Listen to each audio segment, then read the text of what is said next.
Hey everybody, just going to take a quick break from the show to get you styled up with Stitch Fix. Shopping's hard. It's hard. With Stitch Fix, you get a stylist, though, who understands your style, your size, your budget, and they do all the shopping for you. Wow. This is excellent. Shopping, I'm telling you, shopping and figure out your style, it's overwhelming. Let somebody help you when it comes to getting dressed. We don't know what we're doing, so we let Stitch Fix help us out. A Stitch Fix stylist there. They know what works on us. We get the prices that make us look really good, and it feels good. You get some confidence boost walking around knowing that you're looking decent here. Oh, yeah. Yeah, we just give the stylist our sizes, style, budget preferences. We order boxes when we want, how we want, no subscription or any of that required. And they send called Just For Me pieces as well. Mm-hmm. Like, maybe you'd like this, and it's awesome. Outfit recommendations, styling tips. You keep what you love, you send back the rest. It's super easy. Yep. You can do it, and we are doing it because it's excellent. Personal styling for everyone. Get started today at stitchfix.com/STM. That's stitchfix.com/STM. Now back to the show.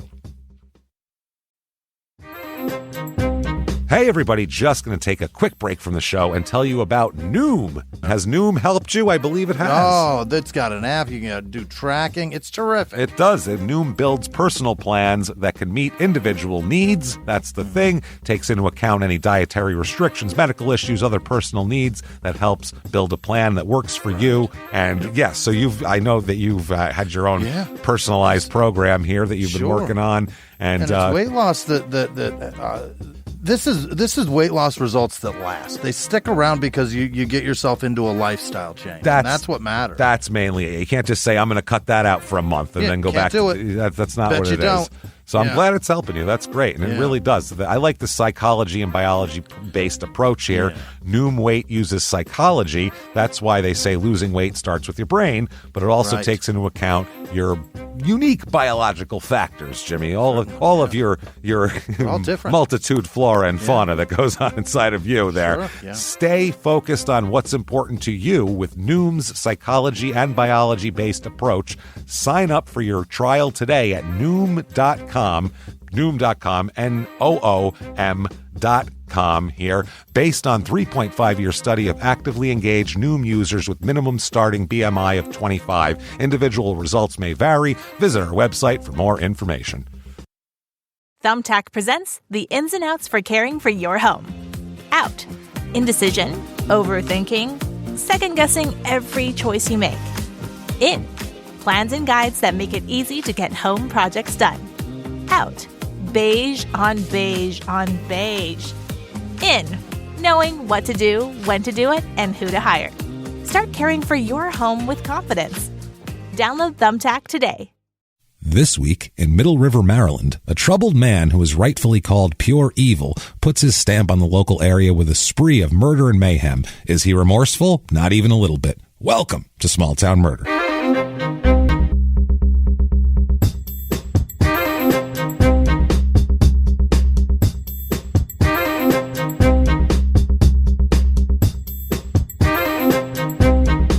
Hello, everybody, and welcome back to Small Town Murder. Yay! Yay, indeed, Jimmy. Yay, indeed. My name is James Pietragallo. I'm here with my co-host. I am Jimmie Whisman. Thank you, folks, so much for joining us this week. We are very excited to be joining you this week. We're jacked. That's what it is. We didn't have Crime and Sports on Monday, so this is like we've been saving up for this one. Thank you so much for joining us.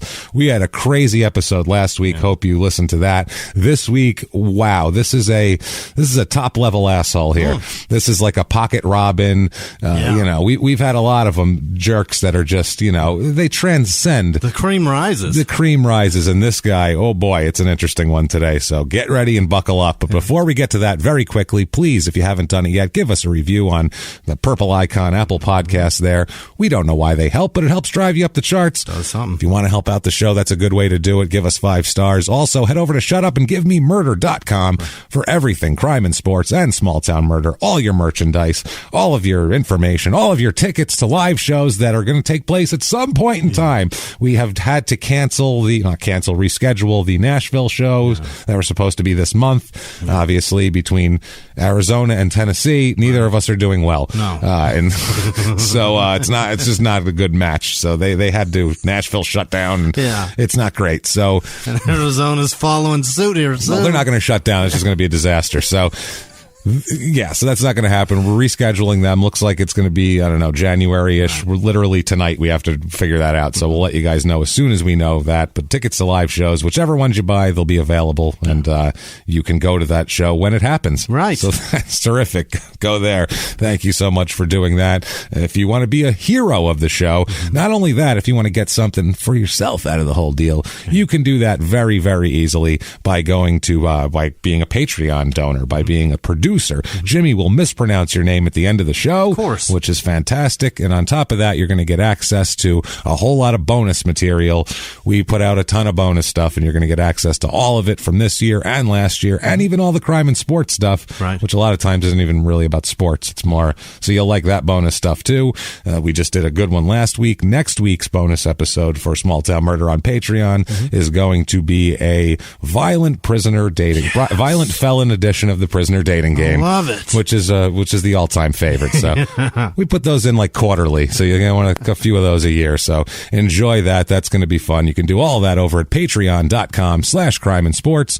And if you just want to be a wonderful person, let's say you just want to be have good karma and tell us that you appreciate the shows, you can do that as well over at PayPal. Very easily. Use our email address, crimeandsports@gmail.com, and you can do that. And without further ado, Jimmie, I think it's time to do the disclaimer. It's a comedy show that we're doing here. It's about murder. Everything is true. All the facts are true. Some of it's gross. Some of it's bad. But you know what? We're going to make jokes here and there when they're appropriate. What we try not to do, what we go out of our way not to do, is to make fun of the victim or the victim's family. Why? Because we're assholes, but we're not scumbags. That's the way it works. So if that sounds good to you, you want to have a good time, you're on board. If not, if you think true crime and comedy should never go together, you probably shouldn't listen to the show. No. And if you do, don't complain about it afterwards if you didn't like it. But give it a shot, because I don't think it's exactly what you think. We're not having fun with murder. It's a different thing. There's a lot of crazy around the murder that we're going to get into here. Don't judge too harsh. That's what I'm saying. And for the rest of you that want to have a good time and get this rolling, I think it's time to sit back and shout, shut up and give me murder. Let's do this, Jimmie. I cannot wait. Let's go on a trip. Yeah. What do you say? I wish we could go on a trip anywhere, even here, even all the way to Maryland. Oh boy. Oh boy. Never mind. We've been all over Nebraska last week. Yeah. Oh yeah. There's no Dungeness there. There's no Dungeness crab. There's pigs, as we found out. There's dungeons and pigs, but no Dungeness crab. Right. It's a Dungeness pig we got for you here. It's a pig we kept in the dungeon. See, and we that's beat our it version. for the last 9 years. A bacon is so tender. Oh, we beat it good. I'll tell you what. You can't even crisp this bacon. That's how tender it is. I get frustrated. And that's what the pig is for. Right. That's what it is. So we're going all the way to Middle River, Maryland, actually. Gross. Middle River, It's north central Maryland. Maryland's kind of like, it's got the humps. It's a weird shape. It's kind of right in the middle of it, up in the north part of it here. 25 minutes to Baltimore, so very close to Baltimore. About an hour 35 to Philly. Yeah. So all these cities are very close, as we know from driving them, doing our tours here. And about an hour and 40 to St. Michael's, Maryland, which is our last Maryland episode 137.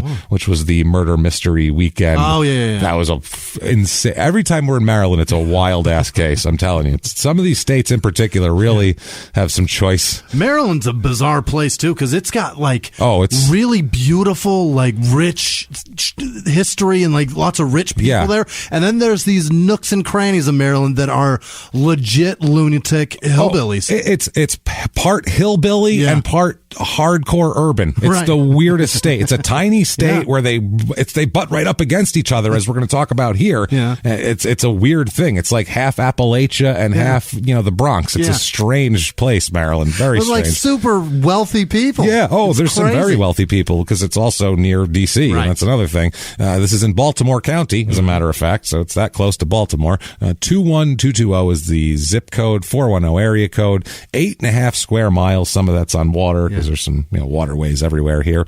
Now, the history of this, Now, Middle River was once known as Little Appalachia. Really? And there's a reason for that, because in the David Simon homicide book we talk about a lot, he gives kind of he's talking about the homicide detectives and kind of where they come from. Yeah. And he's talking about how there's a big distinction in some of these guys. Some of them are like from West Baltimore. Yeah. And, they know the city and they're, whatever. And then some of them are from the county, which is where we are here. And the county is, these people have a fucking southern drawl. Yeah. Like, it's not even southern. It's straight hillbilly. Yeah. Whereas like a Baltimore accent is not that at all. It's nothing else. It's only Baltimore. And they're fucking 15 minutes away from each other. I've never been in a place that has that distinctive accents 15 minutes apart. Have you? No. It's weird. It's like New York, the boroughs, you're like, you can tell if you're from New York, you can pick it out. You can pick a Staten Island from Brooklyn. Absolutely. Yeah. You can pick a Bronx from a Brooklyn, no problem. Like, there's words that you can tell the way they talk, but like the way people are, but not like this. It's not like, how y'all doing? What's up, motherfucker? Like, and that's a white guy. You're like, what the fuck is happening in this town?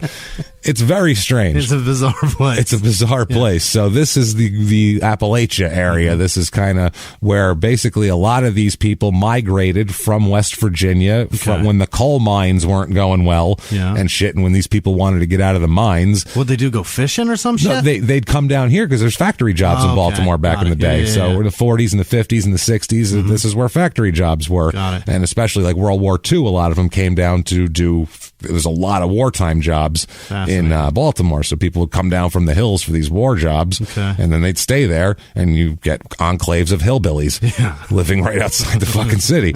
It's weird as shit. And they made them their own. It's creepy. They're washing their underwear in their front yard. Yeah, that's what it was. I mean, now it's a little more suburban, but it's still hillbilly. There's still some fucking hillbilly there.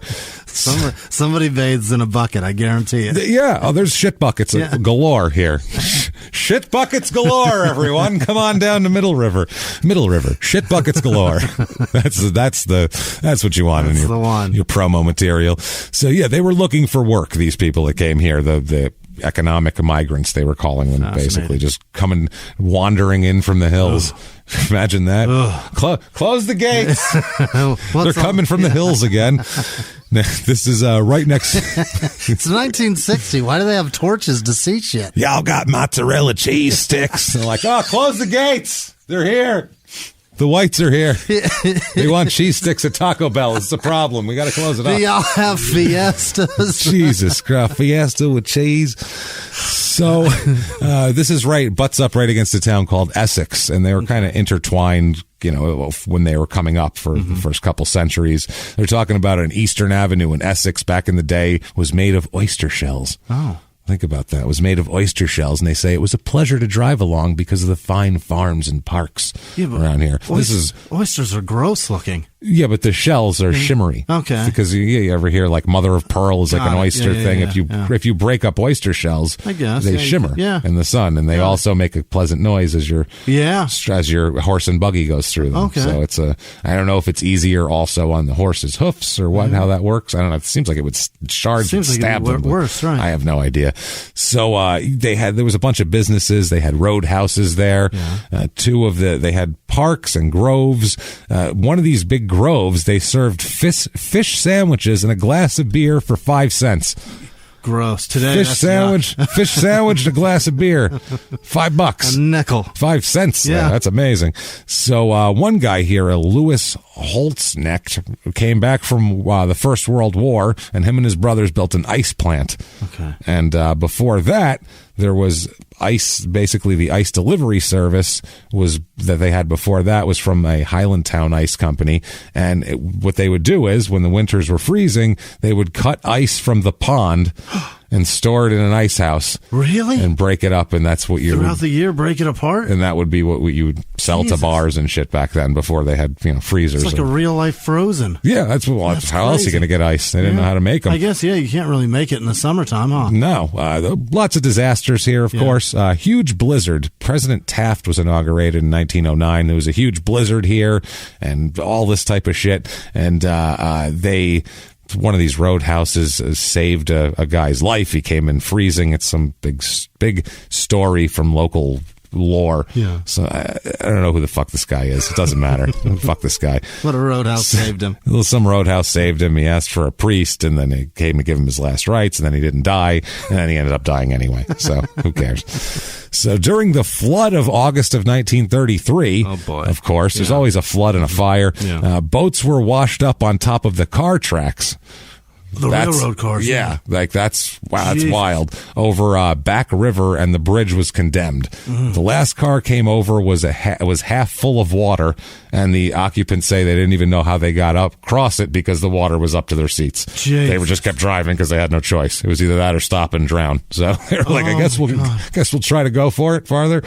So a piano washed off Pleasure Island at Bay Shore all the way around the bay to Porter's Bar, and a new house was washed overboard at Bowley's Quarters. So this is wild. Streetcars were all overturned, and it was crazy. So anyway, they ended up building a new bridge is what the point of that is.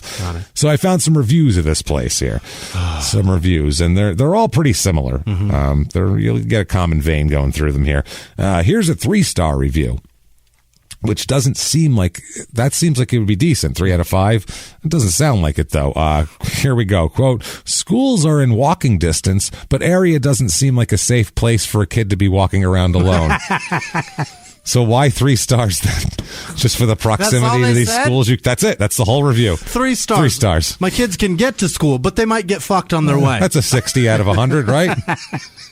That's a D. That's terrible. It's a D minus. Why not? Jesus Christ. Do they not care them? I don't know. I don't really like my kid very much. Right. So I guess my 3 kid's stars. An asshole. So if he gets raped, whatever. Whatever. I mean, it's bound to happen eventually. So I found 2-star reviews here. That's hilarious. It's fucking wild. Here's some 2 stars. Quote, some neighbors are nice, but there are a lot of people who degrade the area and litter. People are very loud and obnoxious here for no reason, and it is a poor area. No one has any form of manners around here, so overall, the area is below average. 2 stars. You know what? Neighbors. That's a review, though. Below average, 2 stars. Yeah. That's perfect. Yeah. You lined it up with your thoughts and your words. I like it. Here's a 2-star. This is very specific here. This is 2 children caused this review, I feel like, of the whole town. Yeah. All right. 2 stars, quote, kids are constantly throwing stuff into people's yards and harassing the neighbors' animals. That is 2 kids that throw shit in their yard and fuck with their dog by throwing shit in their yard. And kicking the fence. Whole town is a piece of shit. 2 stars. Fuck this place. It's kind of fucked up. Like that. Not everybody. Right. Say that the kids who live at this house are dicks. Right. Not everyone else. Here's 2 stars. Quote, I would not move here if I had the opportunity. I would continue to search for a new place to move. Yeah. Okay, that's fair. They're searching. They are searching. I think they're warning others not to come here. I made a bad decision. Very bad decision. They're searching for one day they can get the fuck out. Oh my God, this one's great. 2 stars. I love this. Yeah. 2 stars. This is judgmental as fuck, which is always the most fun for a review, you know? Quote, it's very common to see unhealthy lifestyles in this area. It's quite common to see a, quote, doped up person walk into a grocery store, and many people are obese. Hygiene is bad as well. They're fat, doped up, and stinky. That's what he just said. It's just a fat, drug-addicted, stinky population. You don't want to be here. Full of kids throwing shit in your yard, fucking with your dog. And that was the beginning of like a bad joke. A doped up hillbilly walks into a grocery store where everybody's fat. Where everybody's fat and stinks. Right. Now I have to write a punchline. And he's mad because people's kids threw shit in his yard. And here's another 2-star review, another one that's it's very common themes running through. And I could have pulled 50 of them like this. These are just the most. I found the ones that are like the most common theme to put those in. Painting a picture. I would say here's this one. It's a Picasso. 2 stars. Quote, people in this area are rude and trashy. It's not uncommon to see multiple people on the news being murdered. I love living here, but the problem is safety.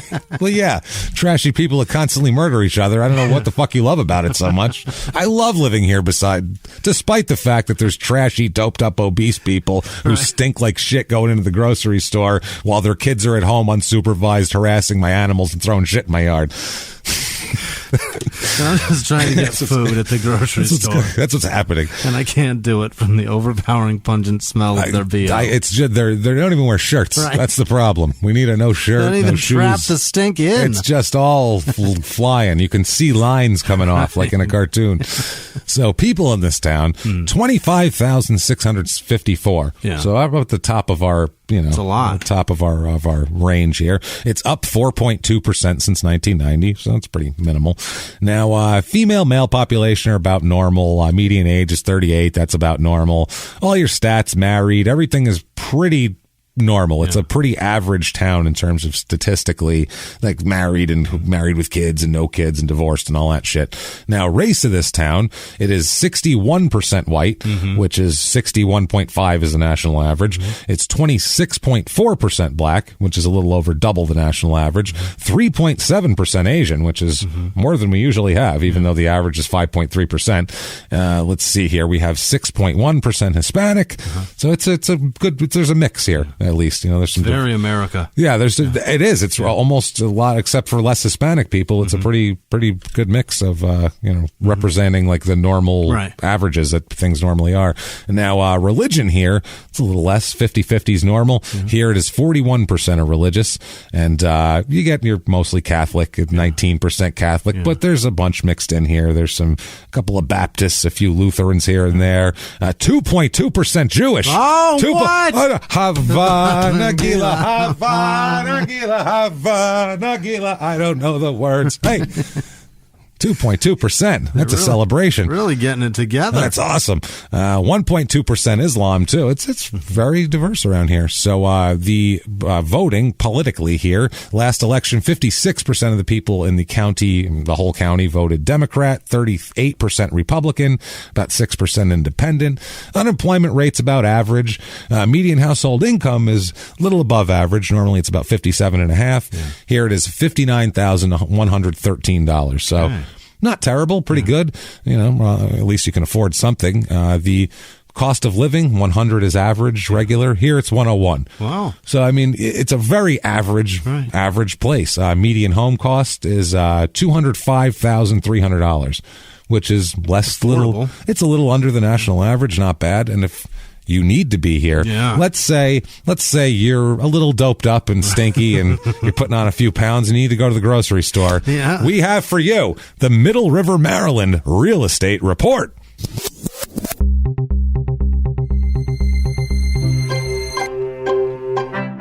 Your average 2-bedroom rental here is about $1,270, which is right at the national average. It's what it usually is. Now, I found there's a variety here.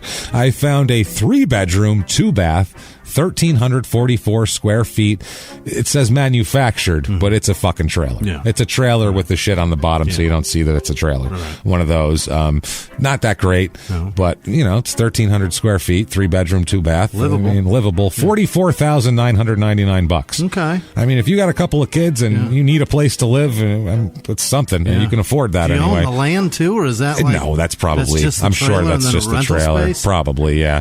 That's usually what it is. You don't get the lot. I found a 3-bedroom, 2-bath, 1,328 square feet. So it's the same thing, but this is a real house. Okay. It's an actual house. It's a real house. It's a real house with a foundation and a basement and stuff. It's attached to the ground. It's a real house. Nice yard, nice thing, new stuff, backsplashes, remodeled. Nice house, $245,000. Okay. Which is about the national average for a home. Affordable. Then I found, stretch out a little bit. Let's say you hire all these kids to harass people's dogs and shit, and you're like, I'm the king of the town. You sell a lot of dope. 5-bedroom, 4-bath, 5,477 square foot. That's a house. It's a big house. It's awesome. It's beautiful. It's all new on the inside. Huge, big, giant porch that goes all the way around. Wraps around. One of those big ones, too. It's like 15 feet deep. Goddamn Birmingham. It's a big one. Yeah. It's a judgment porch. You can sit up there and hate your neighbors. White picket fence and everything around the house. Very nice. $890,000. Jesus Christ. Which, I mean, it's 5,500 square feet. It's a lot of fucking house. So it's not bad. It's true. I mean, I try to think of it in like big yard too and stuff. I try to think of it in terms of, but it's just twice that other house. Why is it so much more? You know what I mean? Well, it's almost 3 times the other. It's 3 times the other house. The second one? 1328 times 3 was that the second one? Yeah, the second one was 1328. That was 245. Jesus. Yeah, it's 3 times the size and in a nicer neighborhood and all that shit too. Better school district. Its neighbors are identical to this big fucker. Yeah, it's things like that. You know what I mean?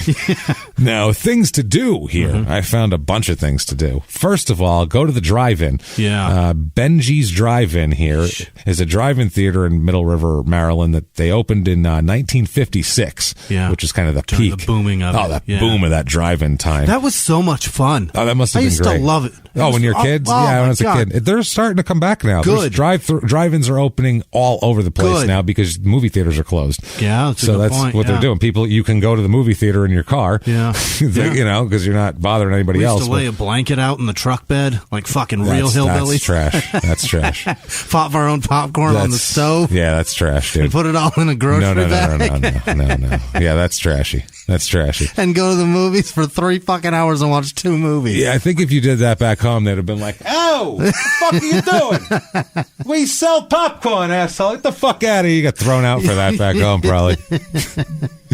You bring your own M&Ms, you fucking mutts. Trash. Get over here. How many people you got in the trunk? I was going to let it go.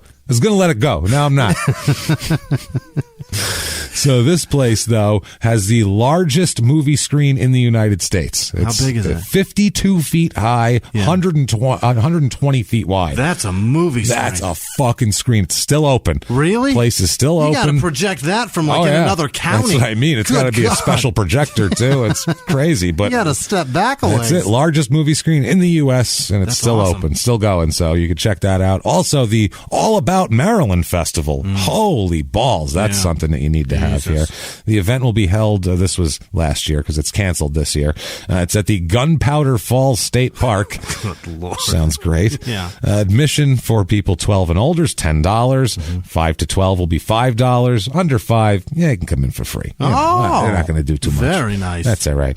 Now, the festival will feature live music, of course. Yeah. First of all, by Chris Montcalmo. Oh, no. You know, Chris Montcalmo. We all know him, right? Who the fuck? I mean, his first album changed my life, Jimmy. It changed my whole high school years. You know what I mean? He had a guitar with the Maryland flag painted on it. Yeah, you know, it's a big blue crab decal on it. The Maryland flag is absolutely the coolest one out of all 50. It is a cool flag. It's a neat flag. Looking flag. Yeah, it looks like a maritime fucking... So rad. Like you're in trouble in the ocean or something. It looks like a pirate flag. Help me! I'm out here. I like it. Now, Chris Montcalmo, of course, he's not the fucking opener. No. I mean, he's going to have openers. This is Chris Montcalmo. Right. He's not going to fucking go out first. Guy. Listen, fuck are we doing here? Right. You know what I'm saying? Was going to open the Willig Boys. Eesh. Are opening. Willig. The Willig Boys. Got to have them. And even them, they're like, I'm a feature act. I'm a feature. I don't open. Now, you get somebody else to open, and who do they get to open? On a high note. Yeah. So there you go. So you got to open. Which sounds like a musical improv group of people you'd like to punch in the face if you were forced to watch their show. Or a piccolo quartet. Fucking high note. Jesus, who wants to hear this shit? On a high note. That sounds so much like an improv. Opening on a high note. Now, the Kids Activated? Yeah. Kids Activated, okay? Boy. Will include Maryland Zoomobile. That's cool. Yeah. A magic show. No. Miss D the Clown. Oh, no. Fuck no. Let's traumatize some kids. And laser tag, which is fun. That's fun, fun. especially if you can shoot the clown. Is the clown doing the magic, too? I assume so. Yeah. What do you get, 2 people? All right. What do you just dress up like a clown? Clowns don't do anything. Yeah. Do a fucking magic trick while you're up there looking like an idiot. Come here, watch me make these jackasses. 2 fingers disappear. Yeah, come here, sonny boy. Jesus Christ. Honk, motherfucker. Creepy fucking. When you feel it, honk my nose. So, classic car show as well. Yeah. Then there's the Summer Solstice Fairy Festival. Oh, boy. This is, used to be in Glen Rock, Pennsylvania. I think they were probably run out of there for being fucking weird. And now it's at Spoutwood Farm here. Oh my God, Jesus Christ, this is ridiculous. They moved it to 2021. Let's celebrate the season and the magic of nature. Festival will feature live music, dancing, bubbles. Yeah. That sounds like fairy shit. Need to announce that. Magicians. Oh, it gets weirder. Oh, boy. Magicians, fairies, goblins. Oh. Which, Charlie from Always Sunny is going to be there. Like, I knew it, motherfucker. Renowned craft vendors. I don't know if they're making goblins or what they're doing here. And more winged things than you can count. Okay. Activities for humans include maypole dancing. They're taking it too serious. Parades, drum circles, fairy and gnome village tours, a treasure hunt, tea parties, puppets, storytellers, and finally the weekend culminates with my public suicide. In the middle of it all. My very, very public suicide. In town square. In town square, dressed like a goblin. I can't take it anymore. Just fucking done. I can't understand a fairy festival. I don't know what's going on there. Who the fuck knows? I was going to say get a hobby, but that's their fucking hobby. That's their hobby. They dress up. That's what they do. We're going to get tweets. Yeah. I do it too. That's good. I'm sure it's fun for you, and that's great. I just hope that you're not thinking that there's goblins. Right. And then we're okay. I hope you don't pretend this shit's real. Okay. Crime rate in this town. What we're interested in, I don't know if this includes dog harassing and throwing shit in people's yards and just being obese and doped up at the grocery store, but property crime here is about 50% high. Yeah. It's high. Yeah. It's a little bit high. And then violent crime, murder, rape, robbery, and, of course, assault, the Mount Rushmore of crime, is about 25% high. So it's high. Yeah. Crime's high here. Fairies are dangerous. That's what I'm saying. You got to maybe that's why they're fairies, so they can fucking disappear and fly away and shit. I don't know what the fuck fairies do. What do fairies even do? I don't know.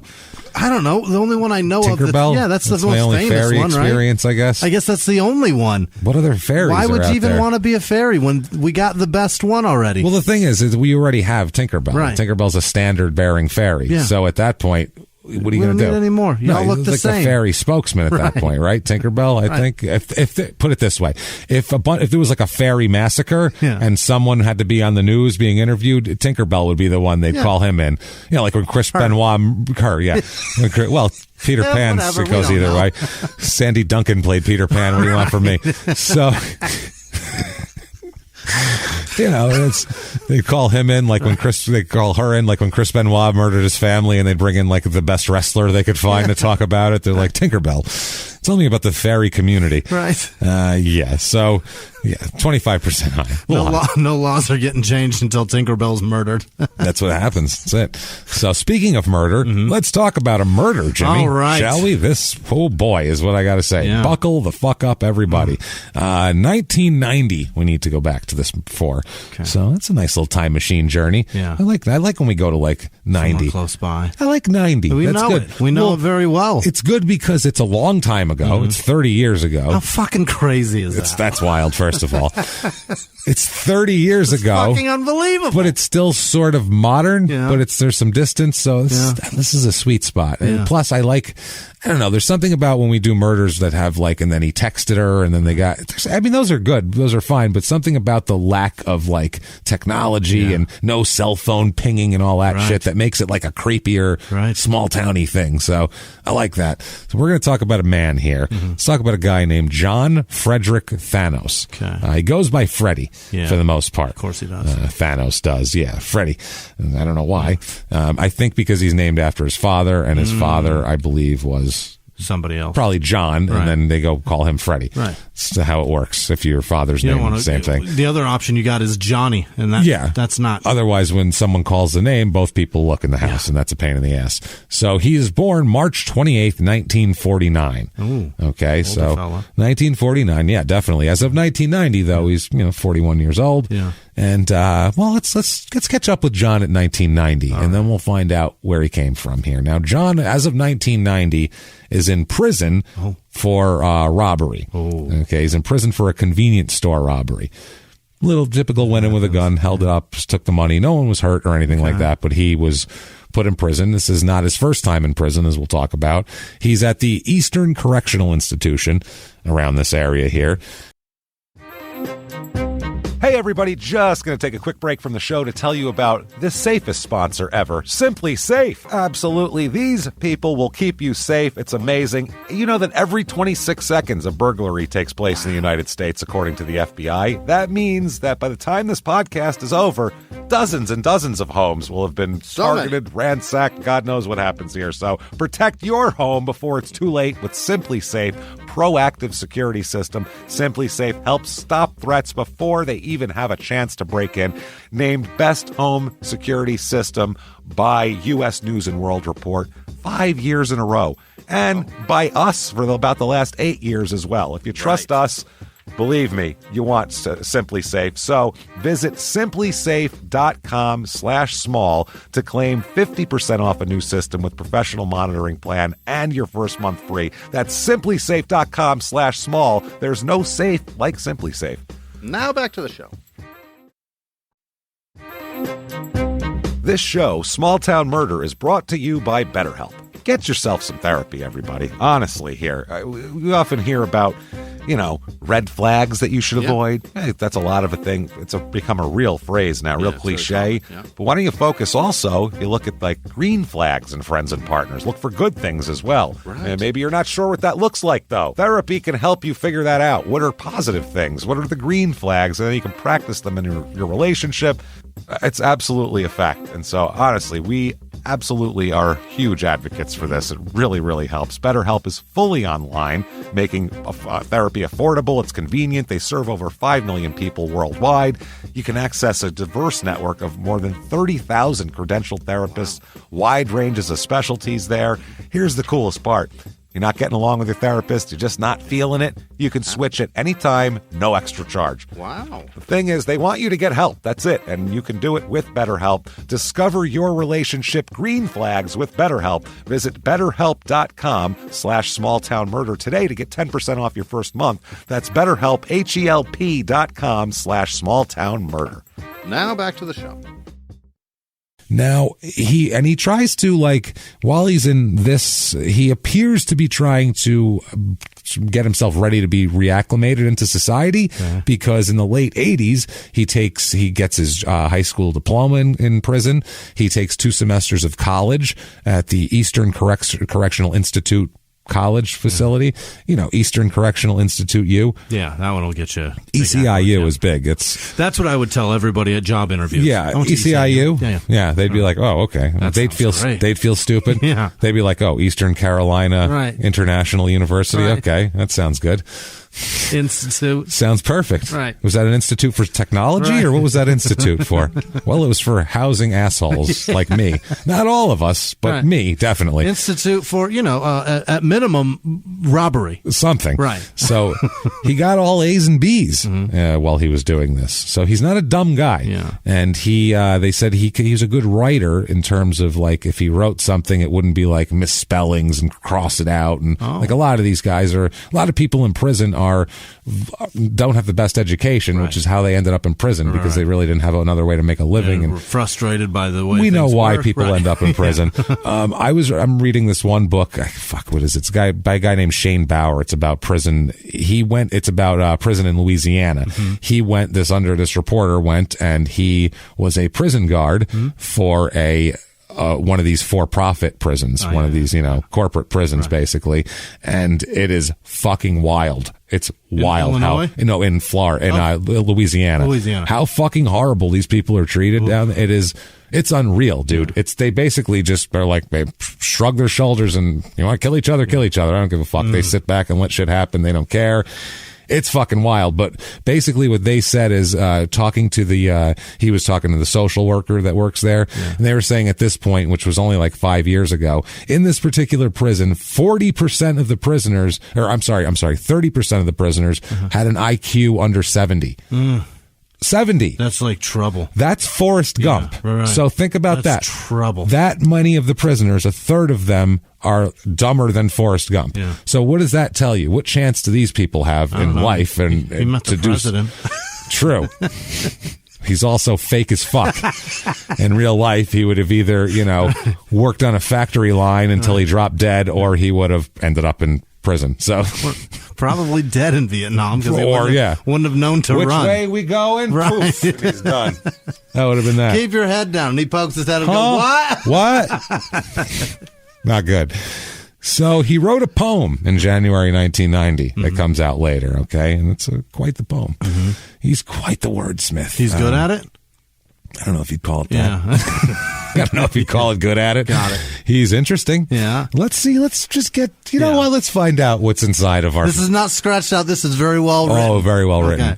Around here, I'm known as the Hound of Hell. I brew an evil potion, cast a wicked spell. Some call me Beelzebub, others call me Satan.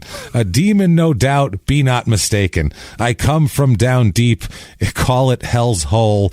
Heaven can't match my bounty of souls. Wow.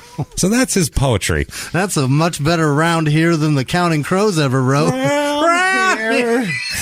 Round here. I'm the hound's tooth. What did he say? I'm the hound's tooth. I brew an evil potion. Round here. I call it hell's hole. Round here.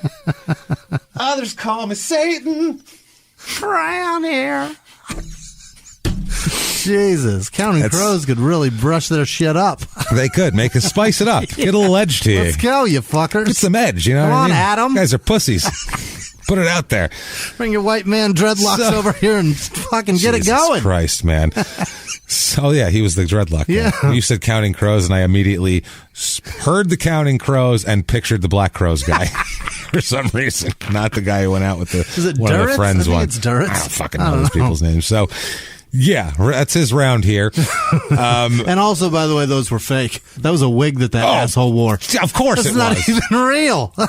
Fucking jerk. He had a fucking crew cut. I think he was bald. Probably. That's He just strapped that thing on. Fuck it, why not? And went and capitalized. What else are you going to do? Fucking jerk off. Just have some sprouts of hair coming up. Please grow it, be lazy, and let it mat. That would be amazing. So little mats of receded hair. Yes. So, receding hairline. Oh boy! So right away, this guy is an interesting fellow. Let's just say this is his poetry that he's giving out to people in prison. In January of 1990, and he's ready to be released at some point soon. Boy. And this is the type of shit he's writing. So, oh my god! You know, you probably don't want the guy who is competing with heaven for quote bounty of souls. Yeah. Out on the street, right. You know. Now, there's a woman here, a correctional officer named Rosalind E. Lofton. Mm-hmm. Okay, she lives in Salisbury, and apparently he was obsessed with her. Thanos is fucking obsessed with this prison guard. Really? Super obsessed with her. Really strange. Started in 1989. She's an officer, like we said. She's a correctional officer. It's so strange. Basically, he sent her dozens of letters, like, you know, in prison. Inside, giving her all these letters. And also, he would give letters to other people, too. He's always writing letters. Basically... Read my round here. Yeah, I got another round here. He says, read my lyrics. I feel like it's the future of rock and roll. You know what I'm saying? I know right now it's all Milli Vanilli shit and everything, but it's going to change soon. I don't know what it is, but I sense a dirtier, grungier, for lack of a better term, spin coming on the whole thing. It's 1990, but I predict the future. So he was a talented man. Mm-hmm. So these letters, not only were they love letters, they were also extremely sexually explicit. Of course. Saying what he wanted to do, and also complaining that his romantic overtures are being ignored. Yeah, how dare you? Yeah. I told you that I wanted to stick things up your ass, and you're not responding to me for it. What the I said I wanted to stick the leg of my chair up your ass in a romantic way, and you're giving me nothing. What am I supposed to do with that? So I don't want to spin you on the leg of my chair like a rotisserie. Isn't that what the ladies are looking for? Were you not flattered? I didn't send that to anyone else. Right. Only you. You're the only one. So she ended up filing a complaint in prison about his constant harassment. Yeah. because you're not allowed to do that. And also, obviously. I'm at work. That's the thing. Fuck alone. She's at work being harassed by a dangerous man. As we'll talk about his background, you're going to go, oh yeah, she should be very frightened of this guy. So he ended up serving 60 days segregation and for threatening an officer, and was referred to the mental health unit as well. And she showed them, the prison officials, all the filthy, quote, filthy letters and poems he sent to her. Boy. All sorts of shit. So I want all of those.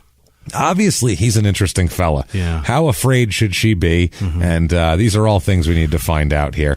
So he is 41 years old at this point. Now, in a court document at one point, he announced in court, before his last conviction, that he believed himself to be Satan. Okay. So this is what we're dealing with. I'm the guy. Me. Later on, he's writing poetry about it. Right. So... But he said in court, this is all. I love when anybody says anything in court, because then it's like in an official. Forever. The state is like officially doing something. Somebody's paid and has to write that. It's amazing. So I love that. So he believed himself to be Satan, apparently. I can't believe I went to college to write this. And the funny part is every state is different, obviously, in terms of like how they do their like court docs and shit. So some of these cases, some of the states, you could tell the person writing it has a little bit of talent for it, and they put a little flair into it, and it's fucking great, and it's entertaining. And then sometimes it's just totally fucking, you can tell they're just like, I don't want to do this, I gotta go home at 5, and they don't care. And then sometimes you're like, oh, this motherfucker got a flair for the dramatic. I really like how this dude's writing this story, this lady's writing this story, this shit is good stuff. I love that shit. So anyway, so he believes himself to be Satan. That's first. It's beautiful. He grew up in Dundalk, which is a Maryland. Town nearby. Yeah. He's the oldest child of John, his father's name is John Stephen Thanos, and Patty Thanos is his mother. His mother is, she's described as a mountain girl from Virginia. Hell yeah. So his mother is pretty hardcore. Yeah. She's like a laborer too. She does like bricklaying. She is Mamie White. Yeah, she's Mamie White. She does like fucking bricklaying. Right. A mountain girl that does bricklaying. Like she's a tough broad. She'll lay a dude out. Oh, you don't fuck with her. No. If you're at the bar and she's had 2 shots of whiskey, you don't fucking cross her. She will knock your ass out with a pool cue. And she has just started. Oh yeah. She doesn't care. She'll go right back to the bar when she's done. You done bleeding yet, pussy? So the father, he's a different story. The mother, by all accounts, is a caring woman. She's a hillbilly and everything, but she's a caring woman and takes care of her kids and does all the right things. Father, on the other hand, is what is described as a shell-shocked World War II veteran. Oh, no. He's a PTSD. Yeah.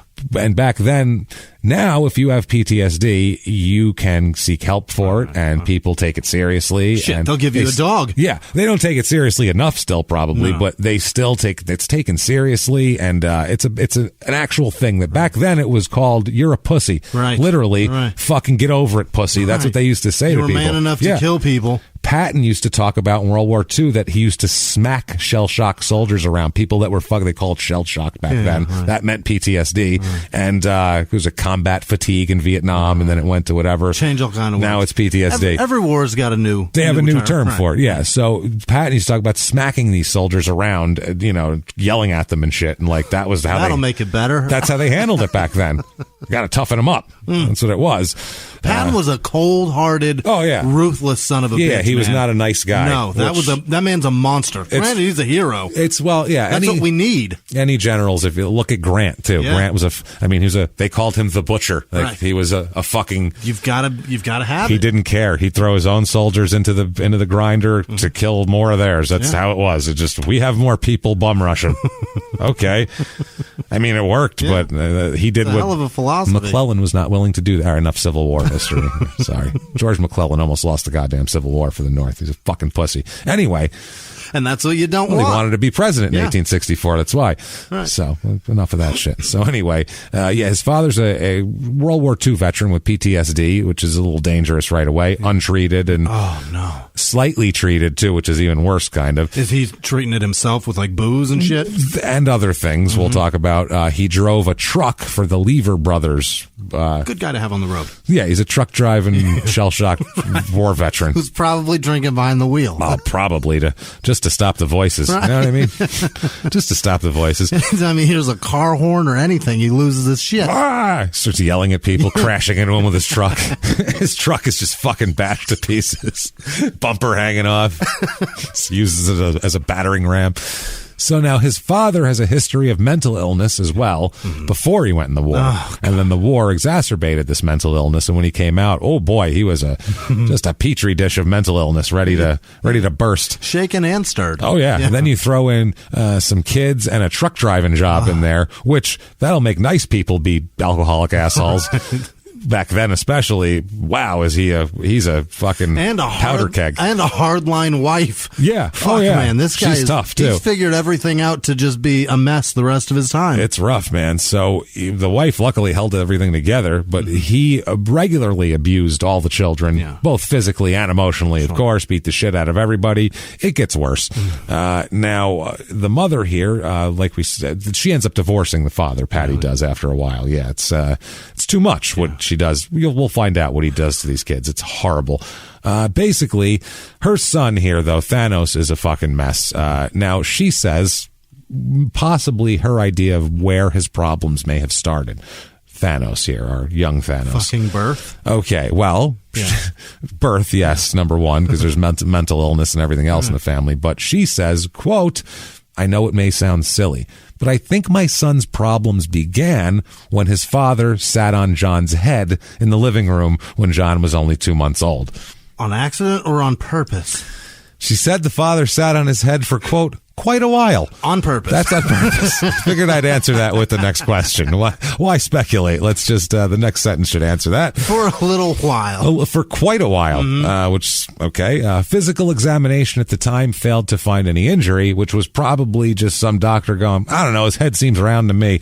He looks all right. I'm sure he's fine. She, though, still believes her son's brain may have been permanently injured by that. She says, quote, a baby's skull is very soft at 2 months old, and something like being sat on could easily cause head damage. Oh, I'm sorry. Head damage. I know she's from the mountains and she's not a sophisticated woman. That's fine. You don't have to be, but head damage? That's awesome. He's got the head damage. Oh, man. And I like that she said his skull is soft. It's not soft. It's not even fucking fused yet. It's very soft. It's still got a hole in it. I really hope the NFL players can mount just something against the league to mitigate their head damage that they're really caused every week. Curb the head damage. That head damage. She said that she's got 4 kids. He's the oldest, and she said he was always unruly at all times, from a young age, going on, moving forward. They moved, and he was still a fucking nut, the kid was. And his father, she called a sadist. So that's nice. That's what you want to call your ex-husband. I'm sure it sounds true, though. He was being treated for a mental illness at the Perry Point Veterans Hospital at the time, but he wasn't really following instructions, and it wasn't really taking that well for him.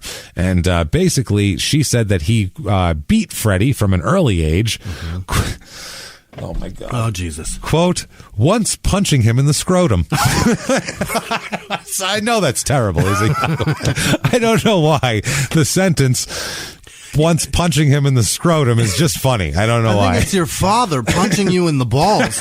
Is fucking nuts. Not in the balls, Jimmy, in the scrotum. Right in the scrotum. If it happens to hit a ball along the way, that's the ball's fault. But I was just going for your sack. I don't know what to tell you. At that age, there may not have been any in the sack. That's what I mean. You got to really take a couple of shots at it. So, for some reason, I don't know what would make a father have the idea to punch his kid in the dick, but I don't know. He actually did. He also sat on his head.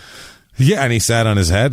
She said, though, the mental abuse was worse there. Basically, while his because she would work, and she would it was a bricklayer, and she worked in a factory, and she'd work night shift and all this shit. I guess once when she was working, Patty, the mother, the father here, a social worker would later testify, would, oh my God, this is sick. The father would turn the power off in the house, okay, while the mother was gone. This is at night. Yeah. Turn all the power off in the house, and then whisper through the heating vents that he was the devil and that he was coming after Freddie. What the fuck? He would, through the vents, I'm the devil and I'm coming for you, Freddie. And you can't turn the lights on because I've killed them all. And he'd go to turn the lights on, there's no power. That's what I mean. He was kid, imagine how terrifying that would be. Flipping the switch back and forth. Imagine how terrifying that is for a 6-year-old. Jesus. What do you do? Run to your dad so he can punch you in the scrotum? That doesn't sound... Sit on your head. That's what that sounds frightening as fuck. So clearly this is he's coming from a bad place. At night, Jesus Christ. At night, this is bad.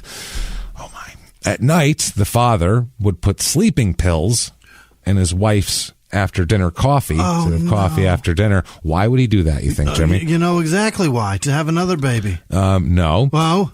Well, not with her anyway. No? He did that so he could have sex with the oldest daughter. No! Yeah. Knock out the wife. Sleeping pills. He like reverse Cosby'd her. Yeah. He put her out to go fuck somebody else. So he wouldn't be around. So she wouldn't be around. Yeah, couldn't get in the way of it, didn't know what was going on. Awful.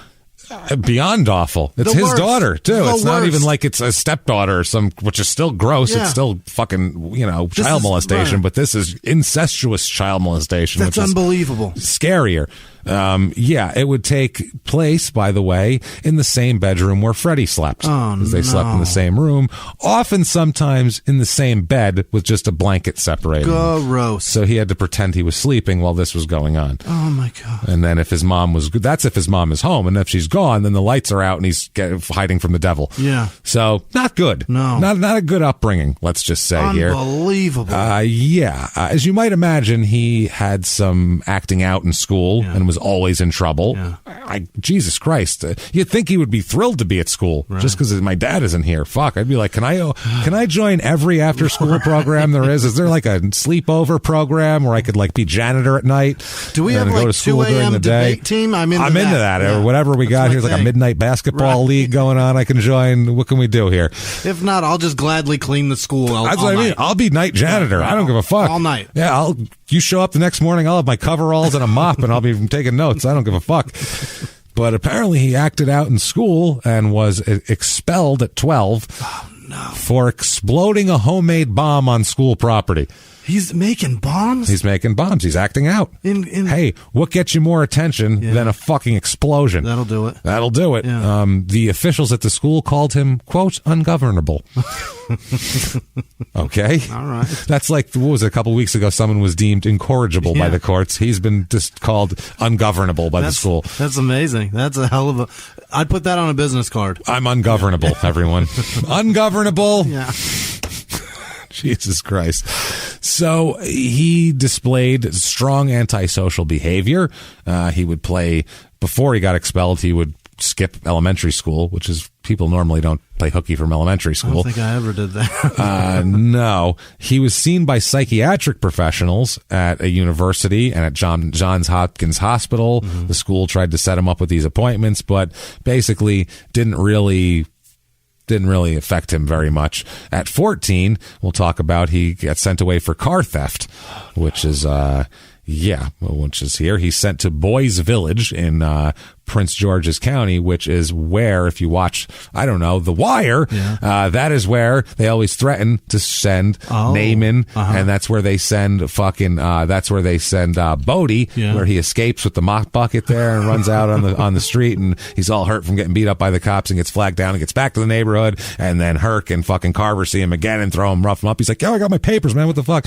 He's released. It's a long story. Anyway, that's the place. It's Boys Village. They always talk about that. So, Prince George's County. It's a home for troubled youngsters here. But things get worse for him because he runs away all the time and that sort of shit. So he would run away from Boys Village and they'd bring him back. Fucking terrible. Oh, it's terrible. And it's a group home. I mean, I'm sure it's difficult. It's awful. It's awful. It's an awful place. It's just as bad because there's just as much sexual fucking problems there. And he's got victim written all over him, this kid. And he's not, we'll talk about it too, he's very small when he's a kid too. He's a small, skinny kid, as we'll get into. So hard. So he runs away repeatedly, and finally they send him to the Maryland Training School for boys in Cub Hill, which is basically the toughest of the reform, juvenile reform things that they can get him in. And he runs away again.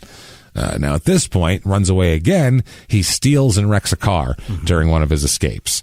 So the juvenile officials at that point say, we're done with this fucking kid at 15. What'd they do? Done. They ship his ass to the adult system at 15. No. Yeah, at 15. Oh, my God. May 1964, Thanos is sentenced to 2 years in an adult prison for larceny at 15 years old. Basically, a psychiatrist at the time described him as a, quote, highly disturbed youth full of hostility and irresponsible acting out. Yeah, we got to figure out what to do with these kids, man. Exactly. Well, the psychiatrist recommended that he be sent to the Patuxent Institution for treatment. It's a hospital for treatment. Although he said he expressed doubts that this guy would benefit from, quote, any presently known means of therapy in the 60s. He's like, we don't know how to handle this. Right. Basically, you try to help him. He says, fuck you, and he goes and steals a car and crashes in it. What do you do? Right. There's no way you put him in prison. He says, I don't give a fuck. I'll escape. Yeah. You can't teach that kid that he has worth and that he's loved. That's the thing. It's so late. It's too late now. That's the problem. Again, on The Wire, when they do a program where they go to the school, and it's like an experimental program where they basically try to find kids that are troubled, that are like, they call them the corner boys, the kids that are going to go out on the street and run around, but that aren't like hardened criminals yet. They try like 10th graders, and they're like, fuck your mother. They're already, we need them younger. It's done. So they're like, oh no, younger. That's too old. 13 is going to be our ceiling here on this one, because they're already, telling you they're going to skull fuck you and shit, like some teenage kid in there. So they're already way off. So if you don't get them by like 12, shit, it's too late. That's your brain starts to cement a little bit, and it's not good. It's not too late for everybody, obviously. Some kids will take to this sort of thing, but they might not have the sort of background and mental problems too that this young man has here, Thanos. So he is sentenced to 2 years in adult prison. Oh boy. Like I said, bad stuff here. Baltimore, this is because they just got tired of him. Yeah. Now he's 15. He weighs 120 pounds. Okay. And he's sent to Hagerstown Adult Prison. That's not good. At 120 pounds and 15. As you can imagine, that's not going to go well here. He basically, from what the institution said, this is from the internal documents there, other inmates seized on Thanos' small stature to abuse and sodomize him, obviously. He is... He's diagnosed as schizophrenic at age 17, diagnosis which later on evolves into borderline personality disorder. They said that he has self-destructive tendencies, gender identification disturbance, and that he might lose, and that he mostly loses his ability to control his actions when under stress. And also, he attempted suicide numerous times while in prison. Of course. As you might imagine, there's a mugshot, a prison picture from the time when he's in his early 20s, from a sentence at a Maryland penitentiary that he's going to be in for in a little while here, where he's wearing women's clothing and makeup and has long braided pigtails. Yeah, because that gets him out of trouble. It doesn't get him out of trouble. That's what he has to do. Oh, they're making him? Either he's doing it on purpose, either he's decided that that's his identity, or he's being told that that's what he's supposed to fucking wear. Right. And that's what he has to look like because he's being pimped out. Oh, so God. Either one, something bad is happening here. It's very, very bad here. When he, though, says later on in court that picture is fabricated. He said that's a fake picture. Okay, so that's definitely not a choice. Yeah, exactly. That's what I mean. It's a fake picture, he says. So there's no Photoshop in 67. Exactly, to do it that well, too. So, he's 5'7", 120, and in prison, and a teenager here. He's me when I graduated high school. Yeah. It's horrifying. If you were 2 years younger, too, had less experience. Basically, an early entry in his prison record notes that he was given isolation time for, quote, allowing 2 other prisoners to sodomize him. Wait, what? Yes. He was punished. He's punished for that. Yeah, there's no sexual activity in jail, and if they consider it voluntary, which then they don't have to do as much paperwork. Right. If they consider it voluntary, then it's just sexual activity among inmates. It's a certain thing, and they write them up and send them to SEG. It's hard to say that done. Little guy allowed that. He's not even an adult. No, it's you know what I mean. It's at least statutory. Oh boy. So basically, he's in trouble the whole time he's in jail. The first time he set fire to his tier, which is that'll get your attention. Yeah. He broke the window out of his cell and fought with other inmates. So these are all attention. He said that his doctor said that it was his way of dealing with fear. That he would basically break the rules so he would be placed in isolation where he was safe from getting beat up and raped by other inmates. That makes sense. Which is a decent strategy, I guess. So they also, at this point, during this first day, prison doctors begin giving him Thorazine and Metaril as to try to calm him from his outbursts. Yeah. They would give him tranquilizers and then keep him in a solitary room. And they said, quote, they didn't know how violent he was because he was kept on pills. Then after that, he was calm. Yeah. Because he can't. If you medicate people, yeah, that's what happens. And that's what happens, too, in that prison book I was reading recently. They're talking about prisoners who basically they get medicated all through jail. They're medicated while they're in jail, so there's no outbursts. Right. And then it says in their prison, in all of their records, that they're not causing a problem and that their mental condition is good. Yeah. So then when they get out of jail, they apply to have that medication so they can get it paid for because they can't afford it. And they say no because you were fine in prison. That's because you were medicated, but they don't take that into consideration. So then they send unmedicated people out into the street who just got out of jail and don't know what the fuck they're doing. And require medication. So you're and then you're like, do good. Right. Like, no, they're going to be back very soon, obviously. Be right back. Yeah. So it's a fucking disaster. So he's March 1966, he's released from his first prison sentence, and to October 69, he's in and out of trouble all through that time. He stole a bunch of cars. He assaulted a police officer, all sorts of shit in the 2.5 years he's out, as a young man here. Finally, in October of 1969, he's arrested and charged with raping a woman in Baltimore. Jesus. So it's gotten worse. Now it's a full-on... full circle now, and it's much worse. Robbing a convenience store ain't shit. That's not shit. Stealing a car is nothing. This is a personal. This is a violent crime. Good Lord, this is a violent personal crime. This is awful. But I mean, think about what he's been. To him, that's. I don't know if he's trying to give it back or what the fuck it is, what his mental condition is, but I don't know because I don't know what the fuck people are thinking when they're doing. I can't imagine something horrible like that. So he proclaims his innocence. He didn't do it. Says he did not do it. Proclaims his innocence. Whatever. The judge says, "Oh, you're innocent. That's good. You, sir, may fuck off. 21 years in prison." Okay. So gone. Yeah. Now, what he did at that point was threaten the jury. You better hope I never get out because I'll come to your fucking houses and I'll slit all your fucking throats. That sort of stuff, which is, we'll talk about it. He loves to talk in court. Oh boy, does he have outbursts. He has the greatest, not the greatest, but the craziest penalty hearing in the history of court later on. But for like, you don't get more time for that? Oh yeah, that's if the jury says guilty and I'll fucking kill all of you, then the judge is like, well, let's see, you get the maximum rather than I was going to give you 10, but now you get 21. Right. That's how that works. You should give him more based on 12 threats he just made. Oh, well, it gets worse. Okay. Once he goes to prison for this rape sentence, he sent a prison photo of himself to the woman he raped, telling her that he plans to escape and he'll see her real soon. Oh, my. Sweet How the fuck does that get through? Yeah. I mean... How does it get through? I don't know what the monitoring system was that. All of that. Yeah, so... fucking disgusting. So, yeah, he's there during that time, by the way. During this time he's here. Now, this woman receives a letter and a fucking... and a picture saying I'm going to escape and I'm going to escape and come see you. And lo and behold, He escapes. Oh, no. He escapes prison. He escaped by hiding in a laundry basket. Mm-hmm. That's how he got out. Seems to be pretty common. Like a fucking, like a Tango and Cash escape. Like a fucking cheesy how many of prison those escape. are checked? Don't they have, like, I don't know, a sword or something they can stab down through? Just jab that shit. Stab down through the sheets, boys. Just stab this cart? I didn't stab it yet. I'll stab this one. All prison sheets or towels or just... Take an upside-down broom, anything. Just jab the shit out of it. Nope. Apparently they skipped a bin. So good fuck, man. The basket was tracked down to Montebello Hospital in Northeast Baltimore, where he was recaptured by city police.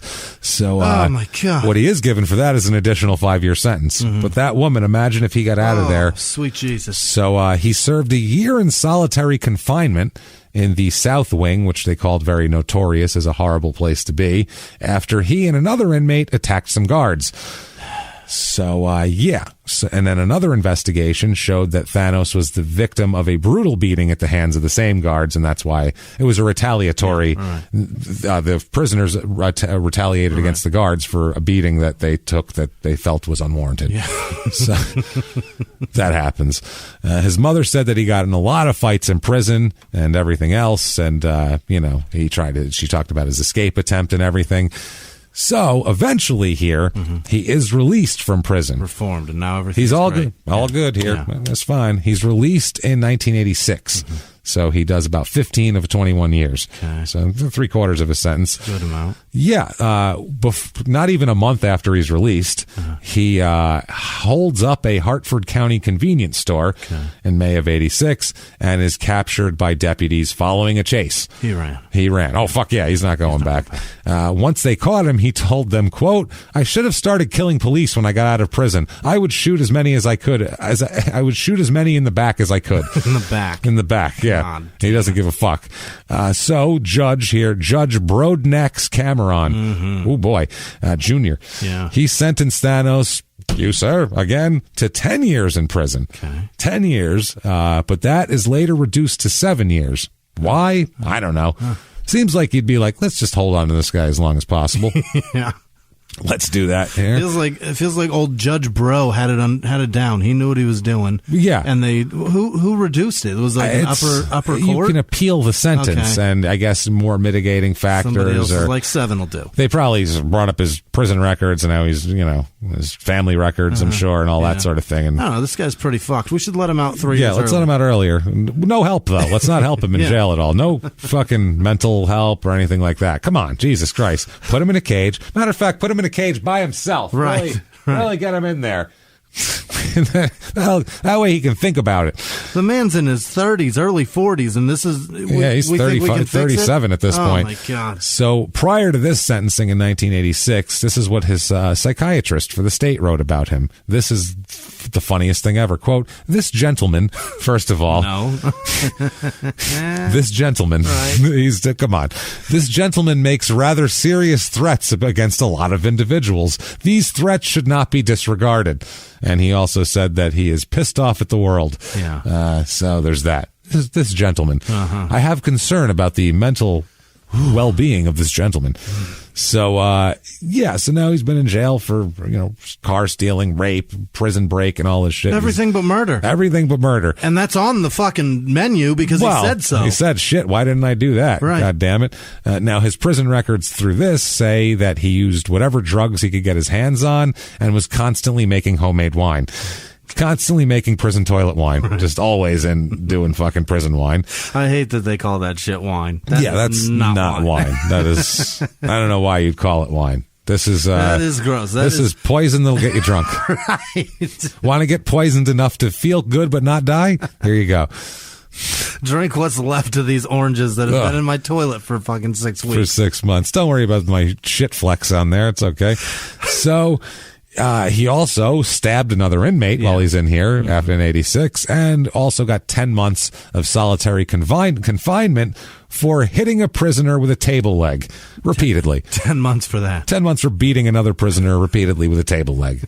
So I like that he had to take the table leg off first and then be like, I'll use this to beat him with. I like when you can see a clear through line of thoughts. Right. I don't like him. There's a table. I'll take the leg. I'll beat him with it. Right. There we go.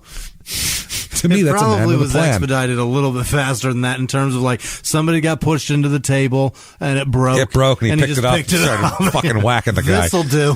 Probably. In prison, Hey everybody, just going to take a quick break from the show and tell you all sorts of good stuff about Chime. That's what I'm talking about. There's so many extra fees you have to pay in life. Everything. You go to the airline, there's an extra ticket on that. There's extra fee on every fees, hotels, fees, all this type of stuff. We're trying to make progress, and then next thing you know, here comes another fee coming at you, and it's more money than you expected, and your whole math is thrown off, and it's awful. Learn more at chime.com/smalltownmurder. Chime is great with that stuff. I mean, you can't beat if your things are a little tight, especially around the holidays or after the holidays. Yeah. You need that money a couple days early, or you go grocery shopping, you got a car payment due, there's so many things that don't cross over exactly how you want them to cross over. Make progress toward a better financial future with Chime. Open your account in 2 minutes at chime.com/smalltownmurder. That's chime.com/smalltownmurder. Feels like progress. Banking services and debit cards provided by Bancorp Bank N.A. or Stride Bank N.A., members FDIC. Spot Me eligibility requirements and overdraft limits apply. Boosts are available to eligible Chime members enrolled in Spot Me and are subject to monthly limits. Timing depends on submission of payment file. Fees apply at out-of-network ATMs. And now back to the show. Hey everybody, just going to take a quick break from the show to tell you about a healthy, delicious item, Hero Bread. And we're both trying to get healthier this new year. Jimmie had a eye-opening doctor's appointment and things like that. Yeah. So we're trying to get healthier, and I'm telling you right now, this Hero Bread is a good step in this direction. It's delicious, and it is really good for you, and it's really excellent. They have the sliced bread is good, the bagels, the tortillas. I know you've been they're terrific. Ranting about the tortillas. They're so good. With Hero Bread, you can focus on your health goals and still indulge in the soft, fluffy experience you love, but guilt-free. I really love the little Hawaiian rolls, too. Yeah. They're so good. They're so good. The Hawaiian rolls, they're legit. They're fluffy. Yeah. They're exactly how you want them to be. You'd never know it's low-carb and high-fiber bread from the texture. You get the soft, fluffy experience you know and love with your savory breakfast sandwich, late-night grilled cheese, Taco Tuesday. Do it. No compromises, just flavor, ultra-low net carbs, 0 grams of sugar, high in fiber. It's fantastic. Hero Bread is offering 10% off your order. Go to hero.co and use the code SmallTownMurder at checkout. That's SmallTownMurder at hero.co. And now back to the show. Hey everybody, just going to take a quick break from the show to tell you a little bit about Sono Bello. You know, the most known secret with celebrities and influencers and all these famous people is so many of them have had lipo. They've had lipo, whether it's a little touch-up here or a total makeover. Yeah. Nobody has a perfect body. That's the thing. No. They may look like it on TV, but there's things that help that. Absolutely. Lipo now has changed, and Sono Bello's been at the forefront with using LAL technology and getting those beautiful and natural outcomes for each person. Looking real natural. Our friends at Sono Bello are offering their best deal. You're now included in their winter savings event, but appointments are limited, so please get on this. Sono Bello doctors are masters in micro-laser fat removal, a brilliant technique that removes stubborn fat permanently. Wherever your problem areas are, tummy, love handles, thighs, arms, it's gone in one comfortable visit. Eating healthy and workouts are great. Keep doing that, but if you want to lose that stubborn fat in one visit, check out Sono Bello. Save big during their winter savings event. Schedule your free consultation now at sonobello.com/smalltownmurder. That's sonobello.com/smalltownmurder. Now back to the show. He also attempted suicide repeatedly. Repeatedly, basically. He constantly. He wrapped, at one point, he wrapped his hair. He has long hair. He wrapped his long hair around his throat to try to strangle himself with his own hair. Hair. Doesn't work. I wonder if that's happened before. Doesn't work. No? You'd have to have really strong roots. Shitload of hair, too. To pull tight enough to cut the air off, I think your roots are going to pull out first before your... Depends on how much. What's stronger, your roots or your trachea, Jimmie? What do you think? I don't know. Hair, roots, or trachea? For you, I'm going to go trachea. Yeah. Not for everybody, though. Who knows? Depends on how many. I mean, a rope, it's stronger when you get more rope, when there's more strands. There's like fibers. A Native American's hair. Yeah, that looks, there you go. That looks thick and strong. One of those. Some nice hanging hair there. Ball hair might do it. Maybe. That shit seems to be thick, you're right. But you'd have to really grow it out. You'd have to tie the ends together. Yeah. You have to really want it for that. We'll say you have to braid and tie. It'd take a long time. Unless you slowly, you cut it and then let it grow back and you braid all that shit together and then you can make a long string. You can. Well, you're going to have to tie and braid though, Jimmy. That's the thing. Take you a few months. You're going to need layers. It's going to be a lot. It's going to be tough. I'd like to see it done, though. You never know. So his attorneys say that the suicide attempts were real and they were part of his mental illness, and the prosecutors say that they were just a ruse to get to the hospital where he'd have a better chance to escape. Okay. So they're like, they weren't real suicide attempts here. Either way, though, the inmates describe... Now, in prison, there's, different levels. Basically, there's the normal people, there's the kind of there's different groups, right? And I'm not even talking racially or anything like that, but there's one of the main groups is there's regular people and then there's the crazy motherfuckers that everybody kind of avoids, basically, because it's just, you don't even bother with that shit because they're just going to go crazy. So Thanos, by the other inmates, was considered, quote, crazy and sick. So if you're considered sick and crazy by the other inmates, but that is, my opinion, that's his way from keeping people from fucking with him. Probably. He's learned a long time ago, they're going to fuck with me if I try to get along with people because I'm clearly I'm just not on the normal human level with people. So if I act crazy and sick, people won't beat the shit out of me and rape me and stuff. So I feel like that's what he's trying to do. He went by the nickname of the Hound. And sometimes, a lot of times, he'd walk around telling people that he was the devil in prison. Here. Just so you know. Right. By the way, I'm the devil. Have a good day. By the way, I'm the devil. Chicken patties in the chow hall today. Have a good one. Have you heard? Have you heard around here? I'm the devil. So, he's got borderline personality disorder. He's got self-mutilation, suicidal gestures, inability to sustain relationships. These are all borderline things here. Now, like we said, though, near the end of this, he sort of pulls it together a little bit. I don't know if this is an attempt for parole, but he gets his diploma, does some classes at the ECIU, and gets some A's and B's. Oh. April 5th, 1990, he is released from ECI. Okay. So he's released from prison April 5th, 1990. Now, on the day he is to be released, remember Lofton, the correctional officer who she hates his letters? Yeah, she filed a complaint against him, another one, for threatening her on the day he's to be released. She says, quote, I've received 21 letters from John Thanos. Wow. This John Thanos has stated he would, quote, put me 10 feet under if I did not return the attention. Not even 6, 10. They'll be looking for you 6. Yeah. Right. 10, they'll be like, well, nothing's under here. 21. I don't think we even got that many from those groups. Yeah, from the groups that are mad at us. They're trying to get us to stop. Jesus Christ. So she says, quote, John Thanos has made his sexual desires known to me, and once he is released from prison, his intentions are easy to carry out. She said that John Thanos has a strong infatuation with me, and I do believe once he's released from prison, he plans to accomplish all the threats and the desires and fantasies. I plead with the courts to issue any type of order to keep John Thanos away from me and my family. I'm not even going to specify which order. Whichever one you want. Whichever one keeps him the fuck away from me. Just start one. Get it going. So what ends up happening is they fill out all the work, all the paperwork to get him out of jail, and as soon as he walks out of the gate, state troopers come and rearrest him and pull him back into jail. For threats? For the threats. So he's released from prison. They're like, there you go, you're free man. And they go, not so fast, asshole. Literally took the cuffs off, and another cop came and put other cuffs on him and took him inside. So he's threatening a state official is the official charge here. The prison guards were aware that he was going to be arrested on release, and they were all laughing at him as he was filling out the paperwork. They let him walk outside the gates and watch the state police bring him back in, and then laughed at him some more. Now, I mean, if he's not going to get fixed, let's fuck with him. I mean, they're just going to have fun. Plus, he's been harassing the guards and shit. So now, after his arrest, though, after this arrest, he's released on his own recognizance.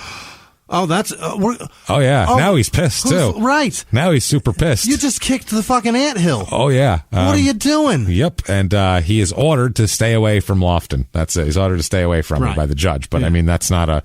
We're going to inconvenience your day, get you good and pissed, and then tell you the reason why that we did that, and who's responsible for this. Then shoot you back out again. Oh, God.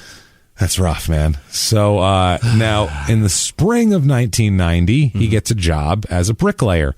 Okay. So he's laying some bricks, which is, I mean, if you're coming out of your own thoughts. Yeah. Well, if you're coming out of prison for basically your entire life since you were 12, you really take anything you can get at that point. I don't know. You go to bricklaying. That's what your mom did. And any smell that is associated with bricklaying, you smell it and you're reminded of your mom. Yeah. And you're furious about your childhood anyway. This is not good. No, it's probably is a cocktail to get him real good and pissed. Probably literally the only job he could get. Probably. Just, pick that up and put it there. Oh, boy. So May 24th, 1990.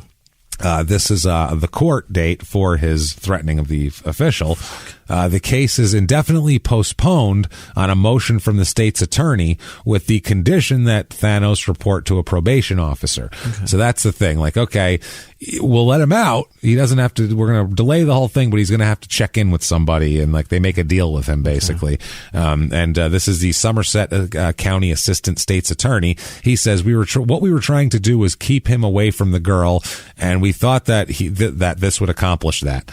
Okay. From the girl. Who's a corrections officer. They said so they placed it in the inactive docket, which means they can bring it back at any time within a year if he fucks up, basically. So they said, quote, so we had this to hold over his head if he did anything else or threatened anything. He also said there was some question whether the state would win a conviction on the charge of threatening a state official. He said, quote, we figured if he went back across the bay to Baltimore that he was going to be away from the woman and that he would leave her alone. Yeah. So like, we're going to leave well enough alone if he's staying away from her. Let's just all fucking pretend it didn't happen. Put some water in between him and her. Yeah, well, maybe once he got out, too, maybe he doesn't care about her anymore because he was just saw her every day. Gets a taste of freedom. That's what I mean. Maybe fuck her. There's a lot of people out there. Who knows, basically. So July 12th, 1990, he sees his mom. Yeah. He stops and sees his mom. She said that he was in Bel Air working in Bel Air as a bricklayer and at that point, though, he quits that job on July 12th because he leaves to go live with in Salisbury, which is close by, with where he had a girlfriend. Oh, he's got a girlfriend. How the hell did he get this? How the fuck does he get a girlfriend? Oh my! That is, his mom says, quote, his girlfriend is black, and he had a lot of trouble with her parents because they didn't approve the relationship because he was white. Right. So he had a little problem there. Little Romeo and Juliet. Little Romeo and Juliet. Well, if Romeo was a fucking psychopath, yeah, and Juliet didn't know about his history. Right. That's what we'd have here. And Google didn't exist. And Google does not exist. July 30th, 1990, he gets another job. Okay. He's got to have a job here because he's got to check in with a probation officer because so they don't refile these charges against him. So nearly 3 weeks later, he's got a new job. New job. Now this, Jimmy. Yeah. I understand that you're enjoying working on the podcast, and we have a good time, and we tour, and we do all this, but you might want to put it all on hold for this job. What was night shift at the Purdue Chicken Processing Plant. Oh boy. I'm sure that smells nice. At 2 a.m? Yeah. Oh my boy. God. The smell of chicken murder. How do you not just dive into one of the fucking machines? Boy, how do you not just go, fuck it? I mean, if he was really trying suicide, he's got it at his disposal now. That's the thing. It seems like maybe he's got a girlfriend. He's got a job. Maybe he's trying to be normal for once. So, I mean, you never know. Problem is, his old things come back here. Now, in late July of right around the time he gets a job at Purdue, a woman on the Eastern Shore charges Thanos, with the police, with exposing himself to her after she gave him a ride. Oh, God. Nice enough to give the guy a ride, and he says, hey, look at my cock. Thanks for the ride. Yeah. Here's my dick. But he didn't, sexually assault her. He didn't touch her. We didn't touch her, basically, or do anything like that. He just showed her. He was like, nah. And she was like, get the fuck out of my car. And he was like, come on. And she's like, no, which, I mean, we're laughing, but if you have a stranger, you gave him a ride, and give him a ride and he takes his dick out, that is frightening. This guy, you don't know what the fuck he's capable of. Also, if you pick up a stranger and you don't see their dick, I don't know. You never know. That's a weird situation too. That too. So he was worried that these charges would send him back to prison, obviously, because so that sort of thing. So August of 1990 here, he is, I guess, trying to get it together. He shows up at, he was living in an apartment. He moves out of that, and he shows up at the Hotel Esther, which is a 98-year-old house in Salisbury that has rooms for rent. And he rents a $60 a week room from the owner. And the owner tells the guy, this Ron Callis, tells him that he recently moved out of his girlfriend's home because they were having problems. So he's just broken up with his girlfriend, maybe over the family issues, maybe because he's a psychopath. We don't know. Because she found out. There's a lot of reasons, really, that a relationship with this guy could end. We don't know. I don't know. Maybe she heard about a little ride he just took. That's the other thing. Who fucking knows? So he ends up leaving the Hotel Esther. He stays there until August 28th. And he tells the owner, Ron, he says, quote, Ron says, quote, he said he had to leave town. He was in a hurry to get his affairs in order. Now, by this point, Thanos, full grown, obviously, he's in his 40s, 5'11", 150 pounds, long hair, ponytail, all that sort of thing. The owner says, gave him no problems, didn't make a noise. He was, ideal tenant for the 11 days he was there. Basically, he was wonderful. On August 23rd, Thanos is seen by his probation officer at the Hotel Esther. So, I mean, everything seems on the up and up. Now, August 25th, Patty Thanos, his mom, he stops and sees his mom. She saw him there. She said that he turned up at her house after hitchhiking from Salisbury. Yeah.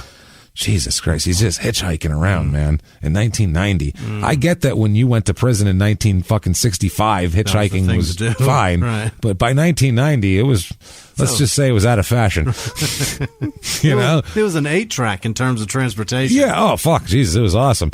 So now she says, the mother about him, quote, he came in and went right to sleep and didn't get up until around 9 a.m. the next day.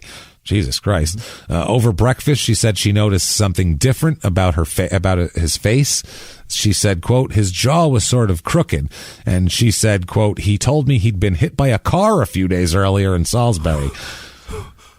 Okay. Yeah. Hard enough to knock his jaw crooked you got hit by a car, man. You look different.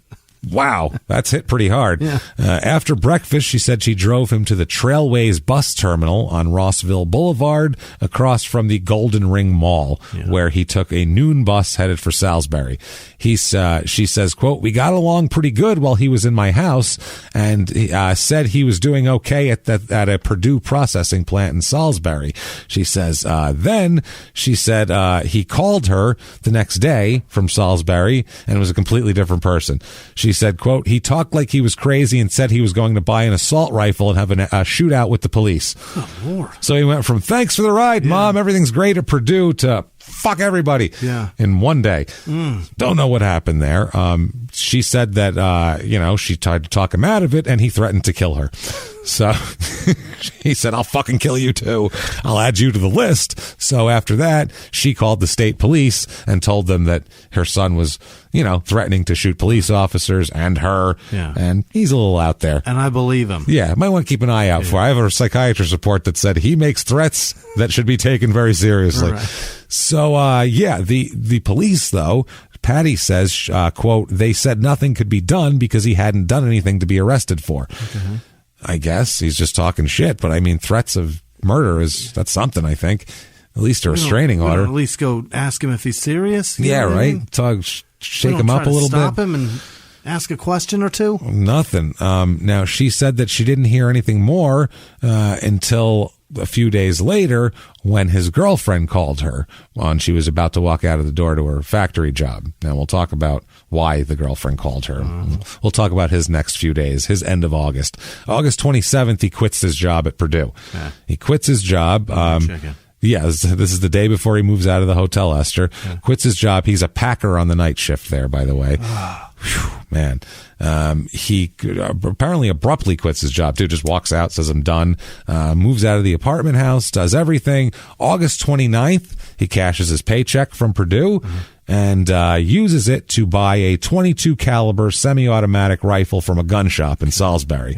Yeah. He himself saws the barrel down. Oh, shit. Yeah, saws it off. That's not 20. You don't want to do that. Well, you do if you want to fit it into a black doctor's bag. That you do. That's why you do it. Yeah, that's what he wants to do. If you want it to be unseen, yeah. But if you want it to be... He's not going for long-term accuracy. Right. He's not target reliability and accuracy, you want that much longer. He's not doing like an Olympic decathlon or try whatever the fuck it is where they shoot something, he just biathlon. Needs it to fit and be convenient. Yeah, he needs it to... I feel like he should have bought a pistol.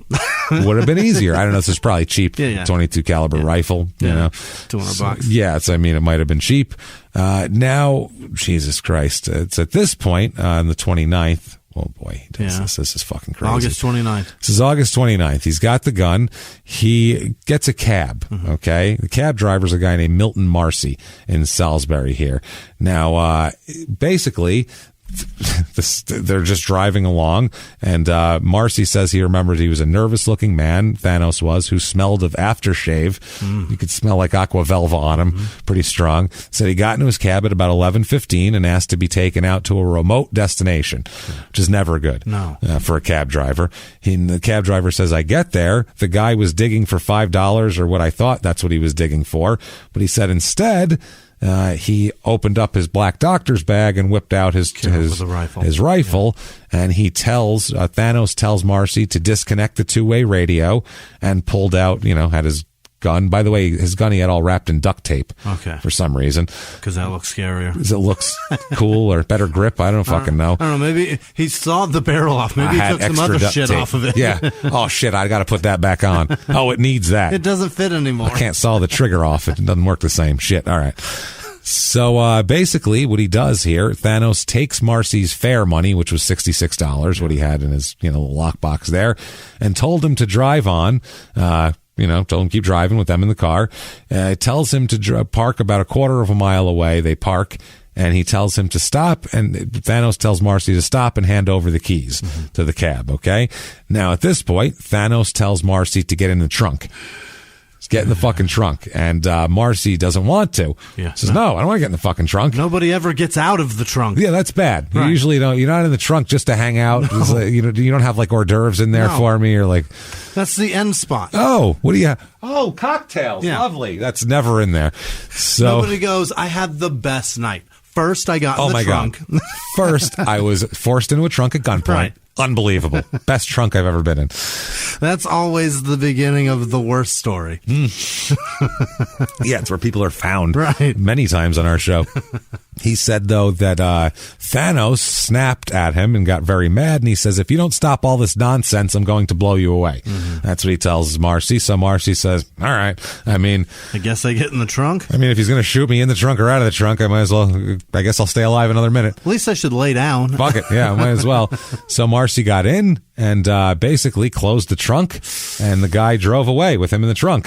And they get toward town, and they stopped.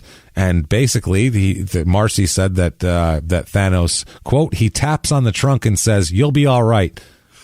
Okay. And just tapped on the trunk, said, "You'll be all right." And then he said he heard the man walk to a car and drive away. Oh, thank God. So he's like, holy shit. So, he... So he just went for a ride? He just wanted to steal the cab fare. Okay. That's all it was. So Marcy said he heard him walk away. He said inside the trunk, he grabbed a tire jack and started fucking banging on the trunk, which roused a dog that was in a yard nearby, who started barking, and the neighbor called the police on the barking dog. Yep. And the police came while he's banging on a fucking trunk, and the police let him out of the trunk. And then somebody wrote a review and said, this neighborhood sucks. People are always fucking with my dog. Yeah. Constantly. They're banging on trunk. I was going to say that. I wonder if that's what they blame it on those kids and write a bad review. So now he says, Marcy says a couple days later when he hears about Thanos and what he's all about, he says, quote, I heard he was a ticking time bomb. Evidently, he wasn't ticking that night. Very lucky. So then August 31st, he has to hitchhike because he's a hitchhiker too, Thanos. He likes to hitchhike. He is picked up on the road by 18-year-old Gregory Allen Taylor Jr., who's driving a blue Ford Festiva, a tiny little piece of shit. Bastard. He's 18, picks him up. I don't know why he would pick him up in a rural area, too. Only one person fits in that car. Oh, God, Jesus, right? You're going to have to be on top of somebody. Who picks somebody up in the woods, too? Yeah, No. So inside the car, they get in, they talk for a minute, and not too long before Thanos takes out his rifle from his doctor bag and orders Taylor to drive to a remote wooded area. Okay. Now, tells him to drive. It's a deserted logging road down here. They get out of the car, tells him to get out of the car. Taylor asks him to let him go, and Thanos says, "Nah, I don't think so." He goes, "What I am going to do, though, I'm going to tie you to this tree. That's what I'm going to do." Okay. And the kid, Taylor, didn't want to be tied to a tree because he was scared, obviously. It's in the middle of nowhere. No one wants to be tied to a tree in the forest, to be eaten by animals or shot by this guy, then eaten by animals. So he didn't want to be tied up. So Thanos, what he does here, they get down there. He said, the kid, he kept saying he didn't want to be tied to a tree. So Thanos shoots him 3 times in the head. Oh, God. 3 times in the head, killing him, obviously, there, with the 22. And, this kid's dead as can be, obviously. He took his wallet and got $5 in cash. Jesus. So there's that. But in that Festiva, that'll get you to Cuba. He takes on that $5. He takes the Festiva as well and drives away. So this kid was a welder, an apprentice welder, just started doing that, lived in Hebron, small town west of Salisbury. And kid was just driving home and saw a guy and was a nice kid, picked the guy up, and that's what he gets for it. So what he does is Thanos takes the Festiva, goes and buys hair dye and colors his hair black so he looks more like the kid. Oh my God. He's like 44 years old or 40. You don't look like the kid. No. Sorry, you don't look like an 18-year-old kid. But just at a glance, so if people looked in and saw black hair, they go, "It's the same kid." Oh boy. I suppose. So the next day now, he's driving the Festiva. He goes to a convenience store in Salisbury with the purpose of robbing it. He tries to rob it. He gets a few bucks and decides he wants to shoot the clerk in the head. He takes a shot at close range at the clerk to his head, and the bullet grazes the side of the clerk's head. Yeah, because that gun's not accurate anymore. And he ends up not seriously injured, but he goes down like he's seriously injured. Thanos walks out like he did the job, and this kid gets up with a fucking graze on his head and goes to the hospital. Thank God. So he's okay. That's September 1st. September 2nd now, Thanos goes to the mini mart of a Big Red gasoline station. It's a Big Red gas station. The other one was called Ernie's that he held up. This is called a Big Red. And there are 2 employees, okay? 16-year-old, one employee actually, 16-year-old Billy Weinbrenner. His father is the manager of the store and general manager, and he works here as well. 16-year-old working at a gas station, typical. So he's there, and also hanging out with him is kids who work at gas stations do. They have their friends hang out. He has his 14-year-old girlfriend hanging out with him there, Melanie Pistorio. So she's hanging out there, and Thanos comes in, and he needs $10 worth of gas, and he needs $20 in cash, he says. But he's not robbing the place. No. He goes in, and he has no money, but he does have a gold watch. He has a nice gold watch. He's coming to barter. And he literally barters. He says, "Hey, can you make me a deal? It's his father's watch that his father got upon retirement." Oh, Jesus. It's his father's retirement gold watch. Yeah.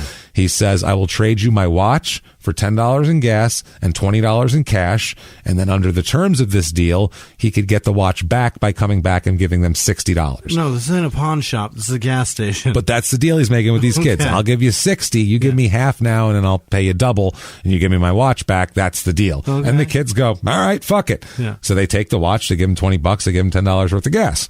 Okay. So he does that. That's what happens there. So then the next day, he comes back, and Billy's all alone there with just his girlfriend again, hanging out. And he returns, Thanos does, and he says he has $60. And he says, "Okay, cool, I want my watch back." And the kids don't have the watch. The kids said it's in Melody's jewelry box in her bedroom at home for safekeeping. She put it there, whatever. Yeah. So, she's there. We don't have the watch. I'm sorry. And he said, it's my watch. And he starts identifying it. It says on the back of it inscribed is John S. Thanos. That's his dad. It's his dad's watch. So, he's pissed, basically. He's pissed off. They're very apologetic. They offer to get the watch. We'll get it for you, but we just don't have it right this minute. I don't carry it around with me. Didn't know you'd be back today. Right. It's the next day, for Christ's sake. You were just here yesterday. Exactly. Right. I put it in my jewelry box. You didn't have $30 yesterday. I figured, how are you going to raise $60 Where are you getting in a $60 day? for a watch? Not even for gas. Right.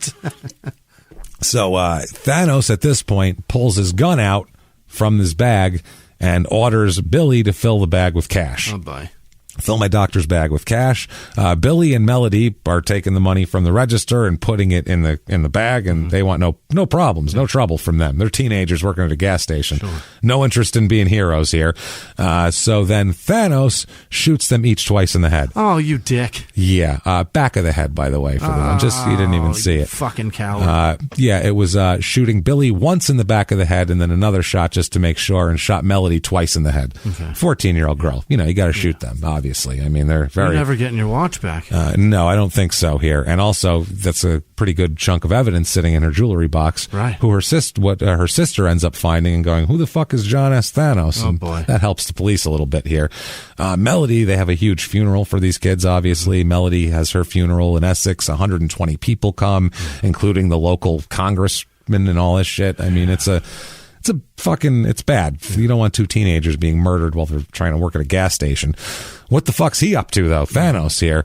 Well, the police are on the lookout for a tall, thin, scruffy, long-haired man at this point. Now an anonymous tip comes in about 8 p.m.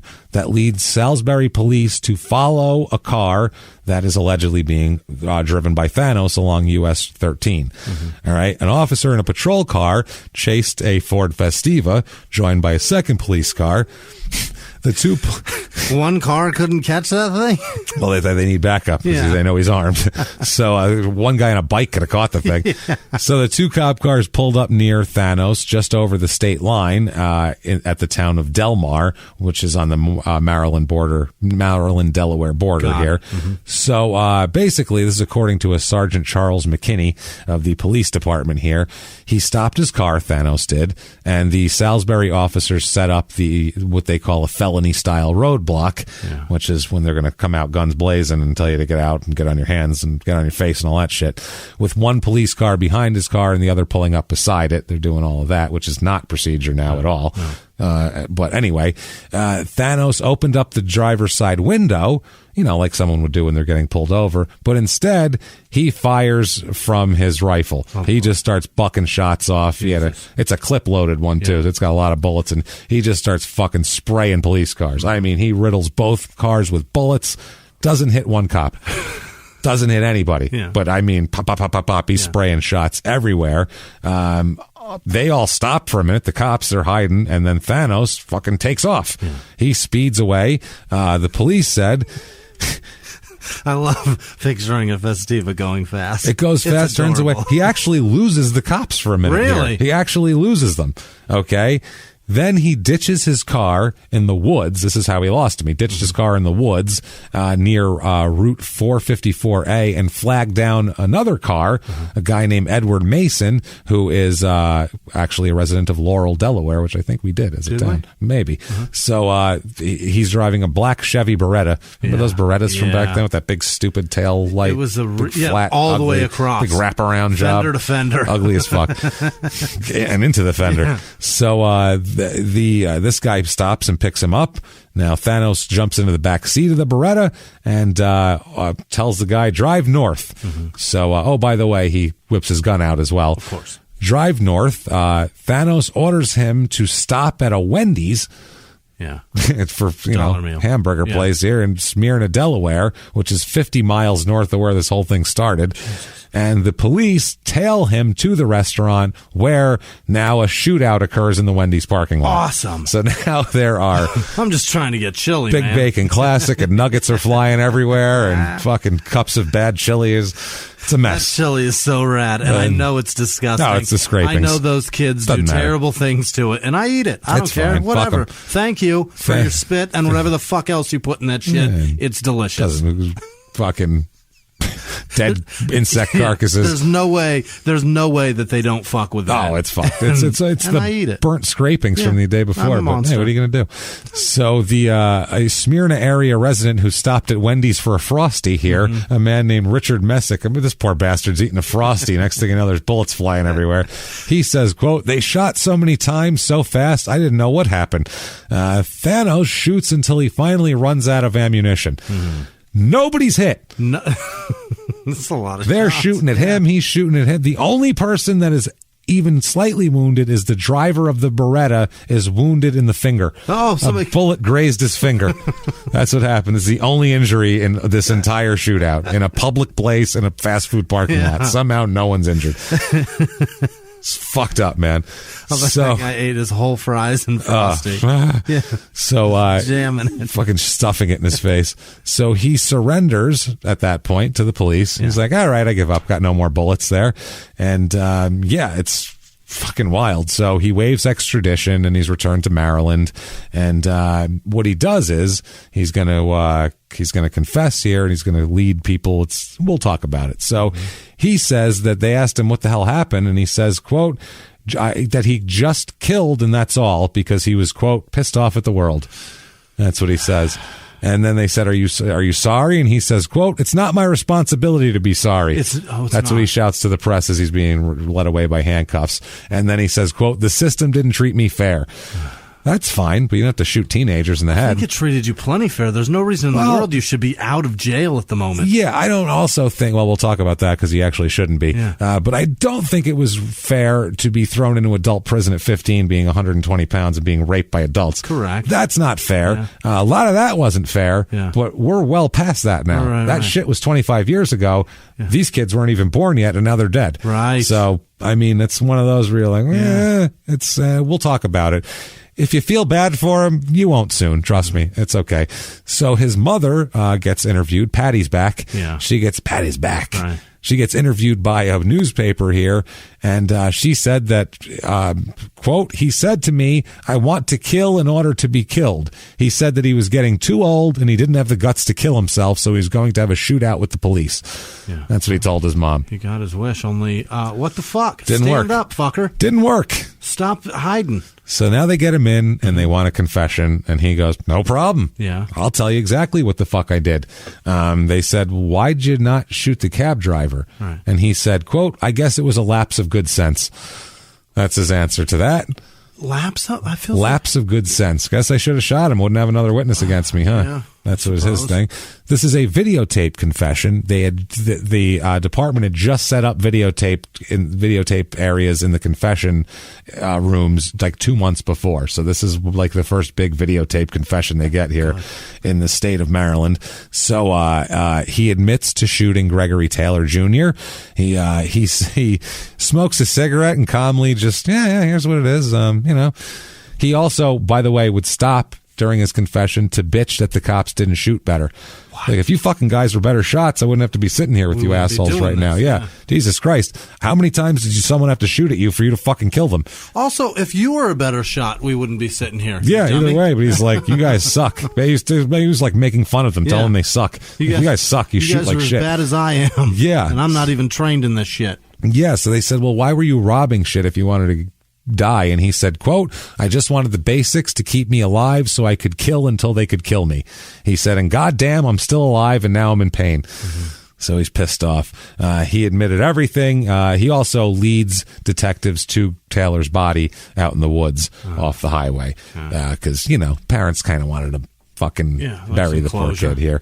Yeah, this poor kid, he said that for a moment, they asked him about Taylor, and he said, for a moment, he almost didn't kill Taylor. He wasn't going to kill him. Yeah. And they said, why? And he said, quote, "Because he seemed so innocent." He was. Yeah, because he was. Child, you dick. Then he said, quote, "But my twisted mind was twisting," and I said, what the hell? What does it matter? So that's what he did there. That's technically his first murder, right? Yeah. That's his first. He tried to shoot the other one, but that's his first actual murder. Then he said, what does it matter? And then he said that, quote, "he was a constant nuisance." Said he was so innocent, but what a pain in the ass. Yeah. He said, quote, whining. He didn't want to cooperate, so I just got fed up and I just shot him in the head. I took him, found a place, and laid him down. He still didn't want to be tied up, so I shot him in the head 3 times and I left. That's it. It's a fucking pain in the ass. Oh, boy. Jesus, I shoot. He doesn't fucking listen still, so I got to shoot him more. Oh, boy. Then he said the other problem was he took the Festiva, and he said that he had been in prison so long in his life that he didn't know how to get gas. Yeah. He didn't know how to fill a gas tank up. Literally, because last time he had known, it was all like full service back in the day, and now you go fill her up, and they check your fucking fluids, and that's not how it is in 1990. So he's like, I didn't even know how to get gas. He tells the cops, he's like, it was crazy. Never learned how. I was like, where the fuck does this thing go? I need $10 in gas, $20 for this watch, and then tell me how to work that dadgum. Just up my ass, or how's it go? Now, doggone pump. Now we get to the teenagers. Mm-hmm. Now they ask him, what the fuck, basically. And he said, oh, no. He said, I killed them despite the fact that they put up no resistance whatsoever, did everything I asked him to do. He said, quote, I shot that boy in the head. He tried to duck, but I shot him on his way down. And she tried to duck, and I shot her on the way down. Then I shot him 2 more times in the head, I think, and I shot her 1 more time. Blood spattered back on the gun and on me a little bit. And he said he had to spit on his gun to wipe the blood off that was spattered. He gave a detailed thing of what he did. He's like, this is a huge pain in the ass. He describes everything as just a huge pain in the ass. Yeah. Then I do that, and then this fucking guy comes. So they said that is the thought that I had when I was tied up and robbed. That was the exact thing that I don't know what the fuck's going through this guy's head. How are you supposed to? It's horrifying. You have no idea. And they're terrified, and you can feel a gun shaking on the back of your head. It is so scary. This isn't a comfortable position for anybody. I can't imagine. So they said, what did they do to provoke you into taking the shot? And he said, oh, nothing at all. Nothing at all. Yeah. And they said, well, how did they treat you? And he said, perfectly good. Eesh. Just did it to do it. Same thing I did. Just fucking didn't, He just didn't give a fuck. Oh, my. So they charged him with first-degree murder and all sorts of other shit. I mean, premeditated first-degree murder, felony murder, robbery with a deadly weapon, robbery, use of a handgun, and the commission of a crime of violence, theft of property having a value over $300. He's lined up for all of it here, as you might imagine. Fuck, I mean, good Lord. This guy is like he's earned it. He's earned all of this shit. So he ends up obviously going to court, and there's going to be no bond. No. Especially because in court, he acts like a fucking lunatic. Yeah. Absolute lunatic here. He's yelling shit out. Fuck you, fuck this guy, all this shit. The judge stops and urges him to consult with his lawyer and stop making comments and all this shit. He refused to hire a lawyer or obtain a public defender. The judge says, quote, if I were you, I would obtain the services of an attorney. And he says, quote, I don't wish to prepare a defense. I did what I did to outrage people. That's what he said. So that's fucking weird. Yeah. The judge tried to interrupt him, and he would not be interrupted. No, he's got some more to say. If you cut off a judge in her courtroom, you got balls. He said, quote, I just want to get the trial over with, and waved him away, like waved the hand, like enough. Okay. I'm done with you now. This is Thanos doing this. So also he waives his right to a preliminary hearing, doesn't want legal representation. The judge orders him held without bond, obviously, because he's a fucking lunatic. And the prosecutor describes him as being extremely antisocial, although he is cooperating with police. But the prosecutor said, quote, he has no remorse, no conscience, and no guilt, which he doesn't, as we'll talk about. Now, his mother is still here. Talking to the police. He said that she only did it because he wanted to die. He said, I want to kill in order to be killed. So she's like, that's all he wants. He just wanted to die. Okay. Yeah, but I don't know. So, he's held without bond, like we said here, all these murders. The prosecutor said that he believes that Thanos is sane and competent to stand trial. He says sooner or later, people more knowledgeable than I in the field of psychiatry will examine him to determine his competency. And at the same time, though, authorities are reviewing unsolved crimes on the Eastern Shore during the past several months to see if they can find any links. Quote, there are some very curious potential connections, but it's too early to speculate. They're trying to link him with the discovery that week of a man's body near Stockton. Police believed this man was shot in the back of the head, was an employee of the Purdue plant where Thanos worked. Yeah. Turns out they found this decomposed body, sent to the medical examiner's office to learn if the bullet was a .22 rifle bullet. Like him, they seized the .22 caliber rifle from him. He had purchased it for $160 back then. Sounds about right. The same day, that's when he robbed the cab driver and all that. He's never charged for that other murder at the Purdue factory. Really? So we don't know if they just said, fuck it, we have these guys dead. We have them dead to rights on these, and that's a complicated one if we put them away. But some guy from the same factory as him shot with a .22. Wow. The same week. Oh, boy. I think he probably did it. Like, good chance. There's probably a good chance. It's probably just some guy who's like, well, I didn't like that asshole. Right. Settle that score. So on September 9th, 1990, he's blaming people. Oh. He's blaming people. He says, quote, this is Salisbury TV reporter, quote, a woman drove me to this. Yeah?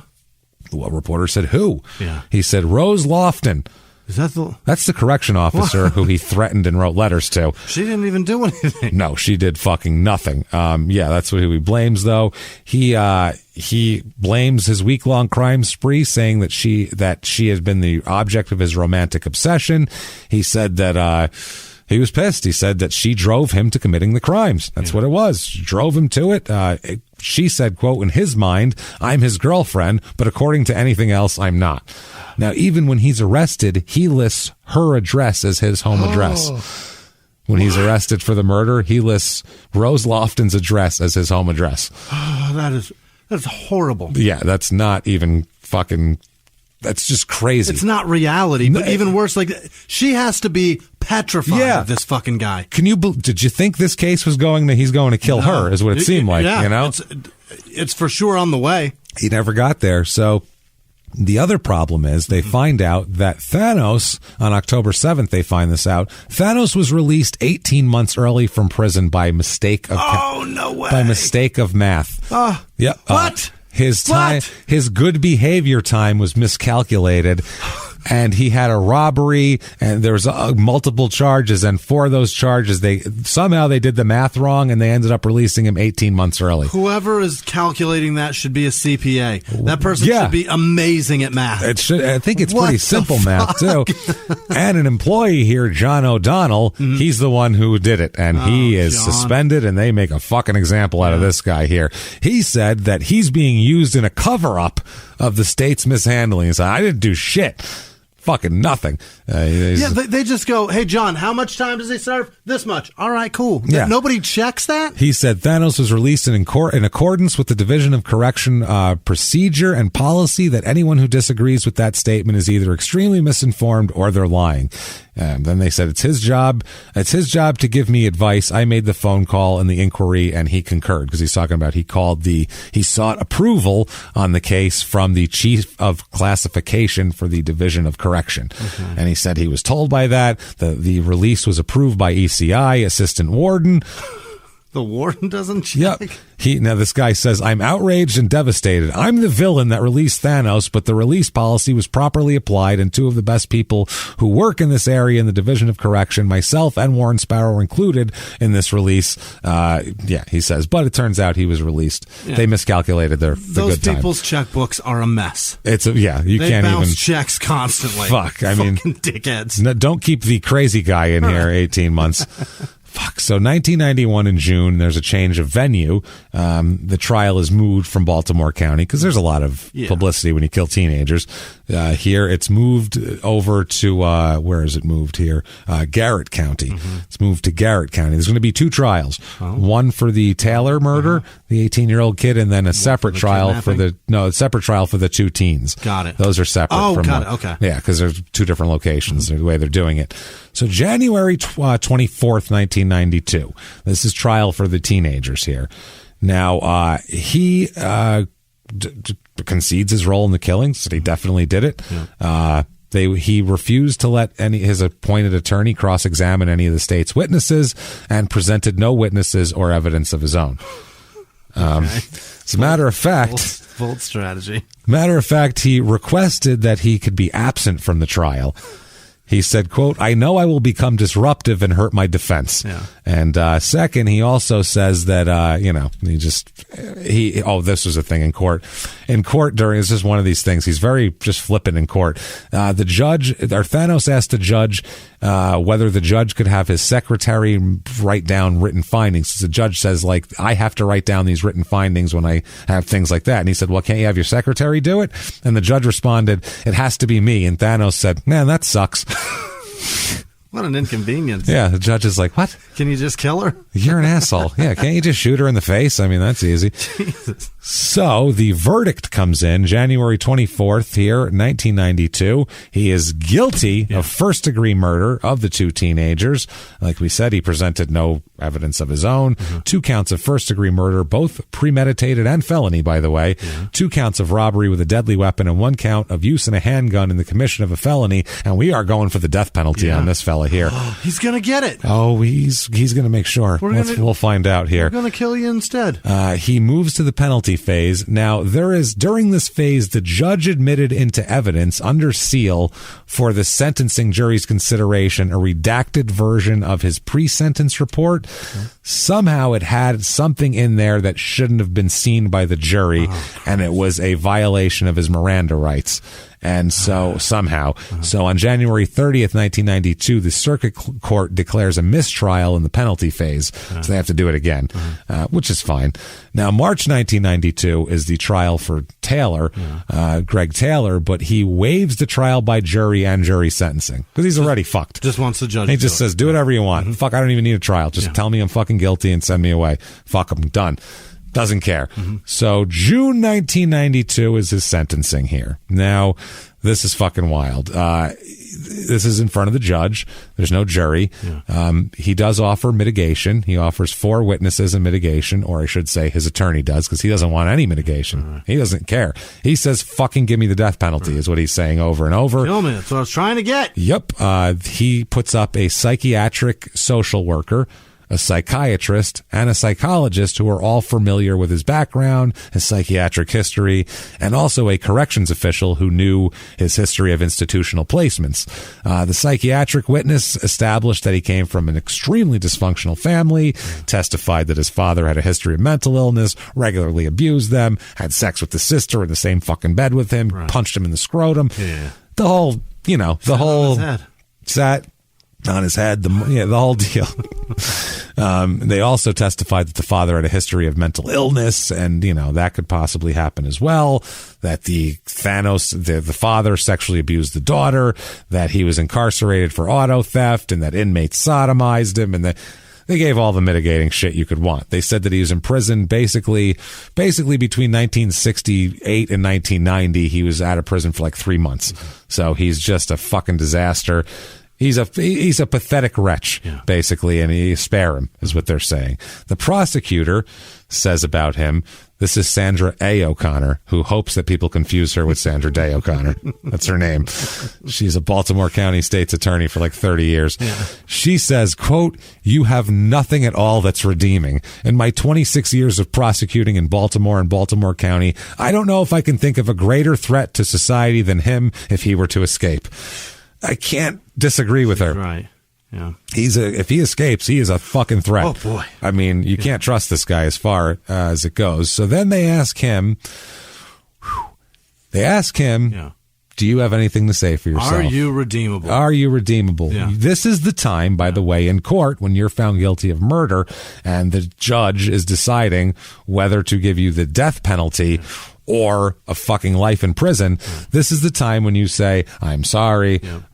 I'm ashamed. It's horrible. I only wish that I could spend the rest of my life making things better for the family. If I could stand in their place and bring them alive. That's what you do. Right. Whatever you feel, all that you say that shit. Right. And beg for mercy. He takes a different approach. Okay. This is one of the craziest things we've ever had in the courtroom. This is Pocket Robin level insanity here. Quote, there is no innocent people in this world as far as I'm concerned. Around here. Bad way to start. I know how to hurt people. I take things away they love. And if people go back and start checking around, anybody that comes into contact with me will see that there is a trail of tragedies that always befall the things they love, and they can point the finger at me and I can accept it proudly. Okay, he goes on to say, quote, if I could bring those brats back right now from their graves, I would do it so I could murder them again before their eyes as they cringe in fear and horror, reliving this eternal nightmare. Boy, oh boy, that ain't it. That's not what you say. That gets worse, by the way. And this is their family is there and shit. Like, this is sentencing. These people are sobbing, and he's doing 15 minutes. He gave a speech. These was this? These are the highlights. 1990 sentencing. He did 15 minutes of this. Oh, he did 15. He did it like a feature set. Did a hot 15. He did a hot 15. And this is the highlights. Then he says this. This is the craziest thing ever said in the courtroom. I don't believe I could satisfy my thirst yet in this matter unless I was to be able to dig these brats' bones up out of their graves right now and beat them into a powder and urinate on them, then stir it into a mercury yellowish elixir and serve it up to their loved ones, and points at the families. I want to make you a cocktail. I want to make you a Frosty out of your kid's bones. And piss. Unbelievable. And make you drink it. This is his please don't kill me. That ain't going to work. Yeah. Then he stops with that and takes his hat off. He's got a skull cap on. He's waving it around. It's a Playboy bunny skull cap, by the way. What? He starts threatening his two attorneys and their families, telling, I'll kill your attorneys and your fucking families. Then he turns over to Baltimore Deputy State Attorney Sue Schnenning, calls her a hysterical woman, and says that he hereby casts a spell of cancer on her female organs. What? Tip your wait staff good night? That's not it, by the way. That's not it. Go on. If you thought that was the worst, it gets worse. He then turned to the families, again, of the two children that he murdered, and they're crying and everything else, and he calls them cowards for not trying to kill him in revenge for murdering the teenagers. Whoa. Especially the girl's father, he calls a coward for doing this. Unreal. Yeah. So the judge says, he's got a little speech to judge for him here. He says, quote, oh boy, this must have felt good. What makes the defendant's action particularly egregious is that to facilitate the commission of the robbery, the defendant used excessive, unnecessary, lethal force. He could have wounded or incapacitated his victim, who was already in a very desolate location. He's talking about the first one. Right. So basically the whole thing. Instead, he chose to murder his victims by shooting them in the head at close range. Yes. Then... Wow. The judge says, you, sir, may fuck off. Yeah. Death penalty by gas chamber. Oh, Jesus. Asshole. Yeah. Yeah. So then... They're going to change this soon. I want you to get this one. It gets crazier. Yeah. Oh, this actually is the one that changes it. He then... Oh, my God. Once he's sentenced, he says to the judge that... Out of nowhere, he just says that in dog years, I'd be like over 200 years old. That's what he says. Okay. And then the judge says, okay, well, you're sentenced to death. And he says, Jimmie, around here. Oh, it's crazier. Yeah. He says, this is, by the way, after he talked about his dog years. Yeah. This is the next sentence. He says, quote, is that death by gas or death by roar? And he literally, it says death by roar, parentheses, like a dog in the court documents. What does that even mean? Death by roar? He's just being silly now. He's just being silly. He's mocking him. Is that death by roar? Right. I don't care. Fuck you is what he's saying. Yeah. Okay. So then he gets another death penalty for William Taylor, or Greg Taylor. So he's fucking, he's double death. Double gassed. Double death at this point. So he writes a letter to the governor. Okay, what does he say? What do you think this letter would say? I'm going to rape your daughter. I'm going to rape your daughter at your house. I can't wait to fuck your dog in the head. Super old dog that I'll rape everything you love. What else do you have to rape? Is your grandma still alive? Because I'll rape her. Jesus. No, he says, quote, "You said on the news tonight that something's wrong with this appeal process in these death penalty cases. I won't speak for others, but in my case, I agree with you. My question is, what are you going to do about it? I've got 3 attorneys who insist on filing motions and appeals for me after I've adamantly told them not to. He does not want appeals. He says, fucking kill me. I've written to their superiors and told them to withdraw all appeals and not file anymore. And they've totally ignored my letters. Duplicity runs deep in how my case is being handled. Great amounts of taxpayer monies are being squandered. There is no question as to my guilt. I gave a lengthy video confession and I'm not sorry for anything. In fact, I don't want to die. I'd rather seek revenge by killing the youthful or elderly." Do you not, when the governor said there's problems in our appeal process, he meant people that didn't do it. Yeah. Not you. Yeah, well, he meant it takes too long, right. But not at all. There should be some at all. He said, no, yeah, he says, but in fact, I don't want to die. I'd rather seek revenge by killing the youthful or elderly. So he's like, yeah, that's how much he knows what to say to get killed. Right. I can't wait to get out and kill women and kill children and old people. Right. Fucking kill me. Right. Meanwhile, he's calling a victim's dad a coward for not killing him. Yeah. He just wants someone to kill him. He wouldn't kill him either. Yeah. You won't kill yourself. Right. Talk about coward. Fuck killing other people. You won't kill yourself, pussy. You shot children in the back of the head. Yeah. Nothing more cowardly. Oh, my God. So then he says, quote, "So what are you going to do to stop these public defenders from squandering the public's money when I don't want them filing frivolous motions and appeals that I've neither wanted or requested? This is your chance to prove you're not a coward and all talk." He loves that word. He loves it. You're a fucking. He thinks because that pisses him off. I think so. He's like that'll get him. Yeah. "I'll not appeal, and as soon as the Court of Appeals reviews my case, as is mandatory, you sign that death warrant." Mm-hmm. That's what he says there. A prisoner raped him and whispered "coward" in his ear. Yeah, and he's or his dad whispered it through the ventilation system.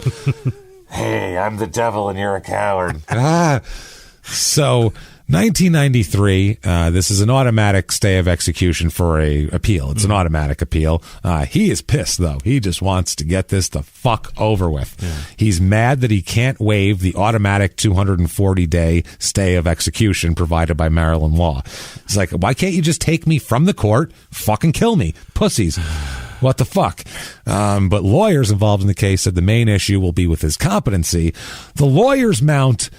His lawyers mount a rigorous appeal. Yeah. They do, regardless of the fact that he doesn't want it. Right. They mount just a lengthy appeal. They bring in just psychiatrists and psychologists and social workers. Because they're good lawyers. And everybody like the Constitution. We have a death penalty case, too. It's you do what you got to do. Right. They bring everybody in, and they talk about how he's got mental illness and borderline personality. They talk about his dad. They talk about the prison system. They talk about him getting raped. And they talk about every fucking thing you could possibly imagine that's a mitigating circumstance, basically. But they also one of his lawyers files a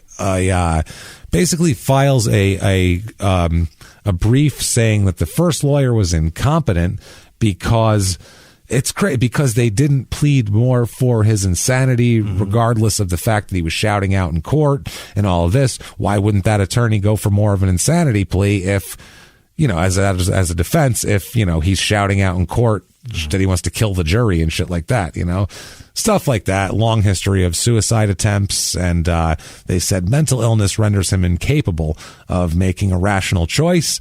Lawyers from the Attorney General's office say that Thanos has never been found incompetent in 30 years of trials and hearings. And he was competent last month when he dropped all his appeals and fired his lawyers. So fuck it. Both sides agree that he understands the case and knows that dropping his appeals puts him in danger of execution. Right. But basically, they say they disagree over why he's doing that. Public defenders argue that his decision to drop his appeals itself shows incompetence. And they point to his long history of suicide attempts brought on by a borderline personality disorder. That's a good defense. Sure. They say that he's taken drug overdoses. He once slashed his throat and even tried to strangle himself with his own hair, which shows multiple things wrong with you there. Yeah, so they do all of this. They say the public defenders also argue that the judge who found him competent made a flawed decision, and because even the judge admitted that Thanos' decision, quote, may be the product of a mental disorder. So he's crazy as fuck. This is what true. There's no doubt that he's crazy. He's obviously fucking sick and crazy, but do we want to kill him anyway? Like, that's one of these things. It's a problem too for people that are like pro death penalty because and that are on the fence because you don't want them to fucking just take everybody that And the system kind of created this monster. That's the thing. For people like us who don't love the death penalty, we're looking at it going, well, I don't think this kid ever had a chance, number one. He never had a chance, obviously. You knew this was coming. Which doesn't excuse it. No. But then at the same time, what he did, he definitely did. Yeah. There's no doubt about it. Yeah. Videotape confession, led him to the body, physical evidence, full confessions. Yeah.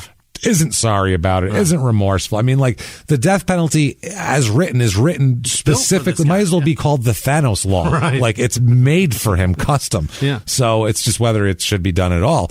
So, they go through all this. They point to a psychiatrist evaluation conducted for the prosecution. She interviewed him for 2 hours and reviewed transcripts and all this type of shit.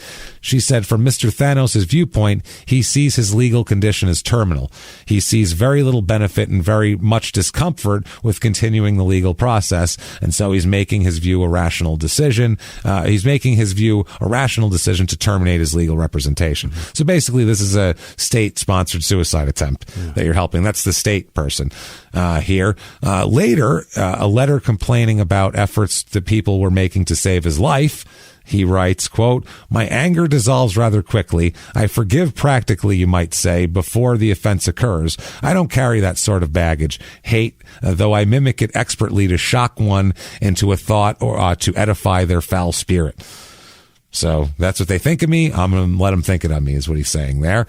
Recently, he wrote his mother, and he said, quote, truths are simplistic, but lies are complex, twisted, and hard to understand. That's a T-shirt. That's, I don't know what that kind of meme he's doing now. He's writing inspirational corporate posters. Yeah. That should be written above a kitty hanging from a fucking flying eagle. Yeah. Cat hanging from a thing. So Thanos here, he also sent several letters to a Baltimore Sun reporter, Glenn Small, saying that he says, quote, I'm persuaded to abolish the law and establish traditionally opposed truth in its pure state to quell my sore spirit in my particular time and space. He's out of his mind. Yeah. Then he says that he chastises Small for having printed what he called lies that were told about him about his traumatic childhood, which he's saying isn't true. None of that's true. Mm-hmm. He says, I idolized my father. That didn't happen. That's what he's saying. When asked for the truth, when asked to sit down and give a correct account of his life, he says he doesn't want to. So you got to take his mom and social workers and his sisters and everyone else that was around's word for it at that point here. He says he has turned down cash offers for interviews. He said, quote, I'm not interested in setting the record straight. I'm not a publicity hound. Yet in the same letter, he asked the Baltimore Sun reporter for $200 for an interview. They said, no, it's against Sun policy to pay for interviews, and criminals aren't supposed to profit from their crimes, so double no. Yeah. Basically, he would write later on to say that the $200 interview offer was bogus. He said it was just a joke designed to make the guy angry. That was it. So, he, in prison, he's in they put him in a small isolated cell here.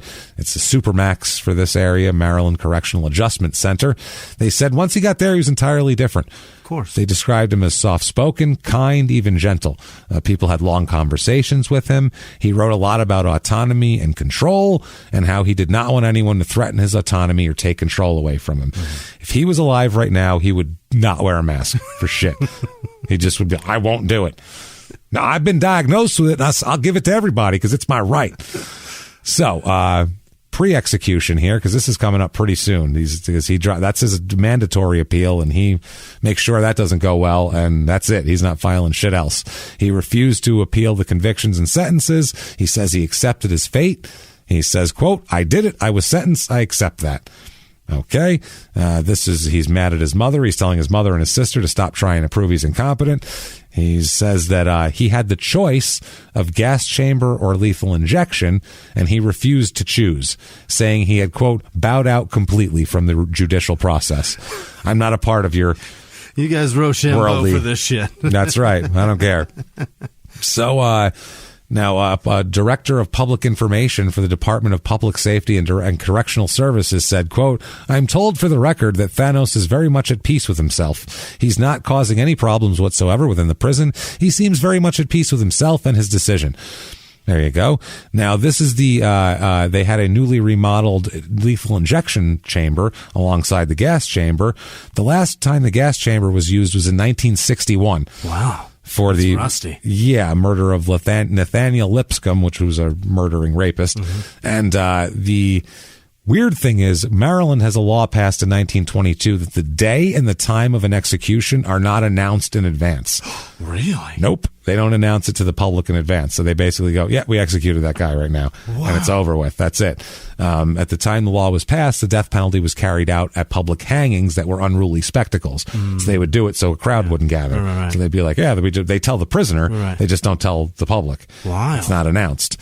So May 17th, 1994 is special non-announced execution day here. Yeah, surprise party. Surprise here. Now, they had a full manual, by the way, like an execution manual the state of Maryland put out for what to do, like an instruction thing, and it got leaked to the newspaper. Oh, Jesus. Which is wild. So I have some of that stuff here of how they prep, obviously. I think I'm not going to fucking find it. That's awesome. Phone lines in the gas chamber, including a direct line to the governor, who has the authority to stop the whole thing. That's important. They've been checked and rechecked. Governor says, though, he does not intend to stop the execution at all. He loves it. He's into it. The equipment used in the executions tested and retested. A checklist of equipment and supplies is reviewed 96 hours before the execution by the team. The list includes the 3 drugs that will be administered, along with syringes, tape, 2 IV poles, surgical masks, scissors, and even a flashlight with batteries. That's the lethal injection. This is just a copy of the manual. 4 days before the execution, Thanos is asked to give instructions for his funeral arrangements. He's already requested that his body be donated to science. One decent thing in your whole fucking life you've done. 3 days before by the way, donate your body to something. Donate your organs, donate your body. What the fuck do you care? You don't need it. You don't need it. It's useless. You are fucking dead. Who cares? Donate it to necrophiliacs for all I care. I don't care. I'm terrified that they'll cut me open and I'm still alive. Jimmie's, I am so scared of that. That would be amazing. I'm so scared of them fucking up and putting me in a coffin, and then I wake up and I'm buried. I'm terrified of that. Well, it could happen. Or I wake up in the fucking incineration chamber. Banging on it. I'm not dead! I swear to God. Open it! Oh, no. It's hot! I feel that. So 3 days before the execution, sealed envelopes containing the date and time of the execution are hand-delivered to the governor. This is old school. Secretary of Public, that's what somebody said. The witnesses are also notified in writing of their selection. As people apply to be witnesses. The day before the execution, officials will take an inventory of Thanos' personal property in his presence, store it, and ask him how he wants it disposed of. 3 hours before the execution, witnesses will be notified and told to go to a meeting place. From there, they will be driven to the Maryland Penitentiary to await execution. In his cell, Thanos will get a final meal, but it won't be anything special, whatever the prison menu is that day. Sorry, Jimmie. Yep.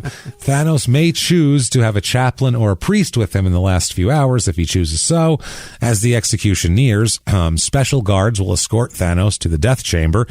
Members of the execution team will strap Thanos to the table, and a heart monitoring device will be attached, and a volunteer doctor will monitor but not participate in the execution. Yeah, obviously. Yeah, kind of not what you're supposed to do. Yeah. His last words are, first of all, he's laying there. He said, "Get on with it." Yeah, was one of his last words. Then they said, "Any last words?" And he said, "Adios." And then as the drugs started coming in, because he ended up being lethally injected, he said, "Here it comes now." And that was the last words he said. Here it comes now. Here it comes now. Round here. Drugs get put into my arm. Round here. So here it comes now. Whiny shit. Yeah. He kicked off Mr. Jones. Here. Mr. Jones gets executed.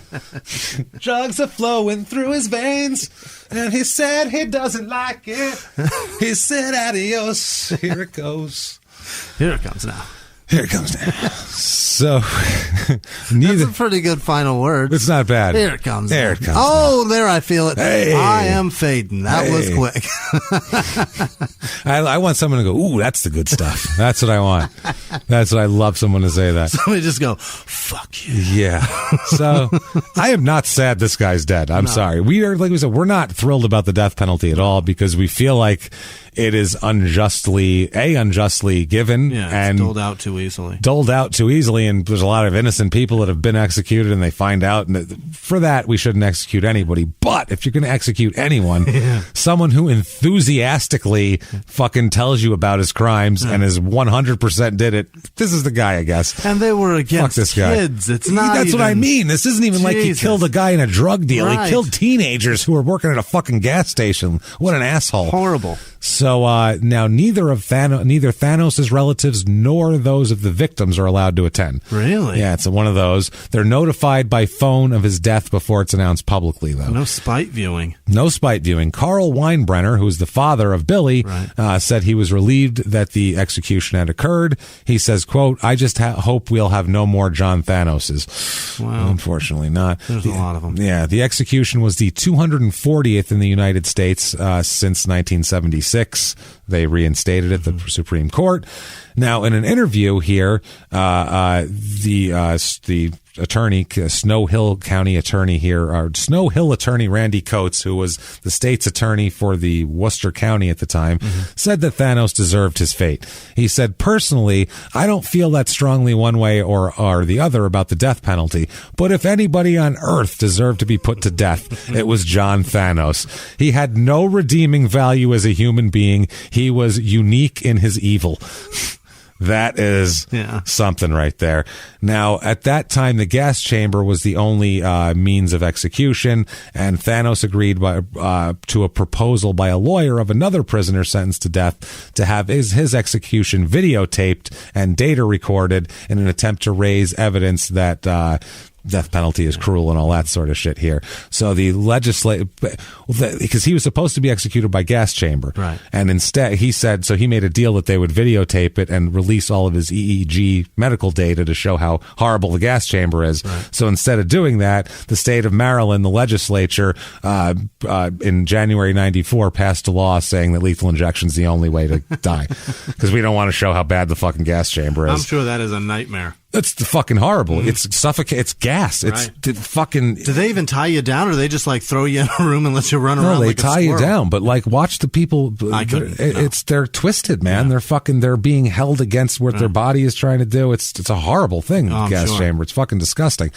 Gas chamber's awful. And they puke and spit. It's fucking gross. Bad, yeah, it's terrible. I mean, none of it's good. But I mean, I think I want to see that. It's a bad one. Like a bad guy. You know yeah, what I mean? yeah. I kind of want to watch this guy die that way. Speaking of bad guys, fuck this guy. He's dead. Yeah. And that's Thanos there. That is John Frederick Thanos. And that, I got to tell you, one of our biggest assholes, I think. He earned it. He's crazy as fuck. Mm-hmm. He's a complete asshole. He has no remorse whatsoever. Like, he's definitely like a pocket Robin level asshole, I think. And so, fuck him. He just didn't have any, like, fun quirks. Like keeping birds in his pocket. That's what I mean. If he kept a bird in his pocket rather than just have a fucking an awful lack of remorse. Or a sawed-off 22. Nobody even does that. I mean, he's trying to do material. I give him that, I guess, at court, but he definitely had some elan. I'll say that much for him, but not in a good way. Well, if you like that show, I know how you can tell us. Yeah. Do you know how they can tell us? Yeah, iTunes is good. That's a good one. Apple Podcast, that purple icon. Give us 5 stars. Doesn't matter what you say. You can say you're following instructions, say you're following directions, say it's dark in the trunk of a cab. It doesn't matter. Just helps drive us up the charts on the business end, so we really appreciate that, and everybody that does that. Also, go to shutupandgivememurder.com for all of your crime and sports and small-town murder needs. Merchandise, tickets to live shows that may or may not ever happen. No, they'll happen eventually. We're rescheduling them, just not for a little bit here. So weird. It's the worst, man. I don't get see it. People. I don't understand. I want to go places and see people. I want fun back. Exactly. I want to go do a goddamn show. So, get your tickets, though, because they will be back eventually. Do all of that.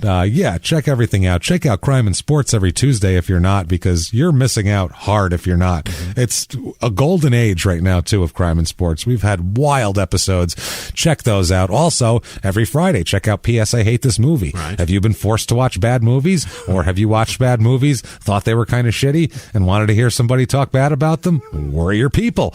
Bad romantic comedies. We get into it. So do that and listen there. Lots of fun with that. If you want to be a hero to the show, well, actually, first follow us on social media. Let's take this in steps. Yeah. Follow us on social media. We're at Murder Small on Twitter, at Small Town Pod on Facebook, at Small Town Murder on Instagram. They're all different just to make it difficult for you.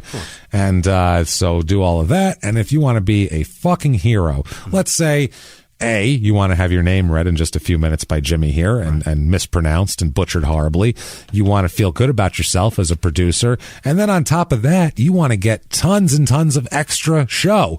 You want bonus material. We got bonus material. Patreon, tons of bonus stuff, new bonus stuff all the time. Next week's bonus episode will be another edition of the Violent Felon Prisoner Dating Game, which is probably one of the best things we've ever done. So fun. It's so much fun. So we're going to do it probably quarterly. We'll do about 3-4 a year for you. I wish that was able to be put on TV. I wish that was all we did. Prisons would allow us access to talk to these fucking people. That would be amazing. I would love that shit. And then you get to read their charges. That would be great. Right in their face. Oh.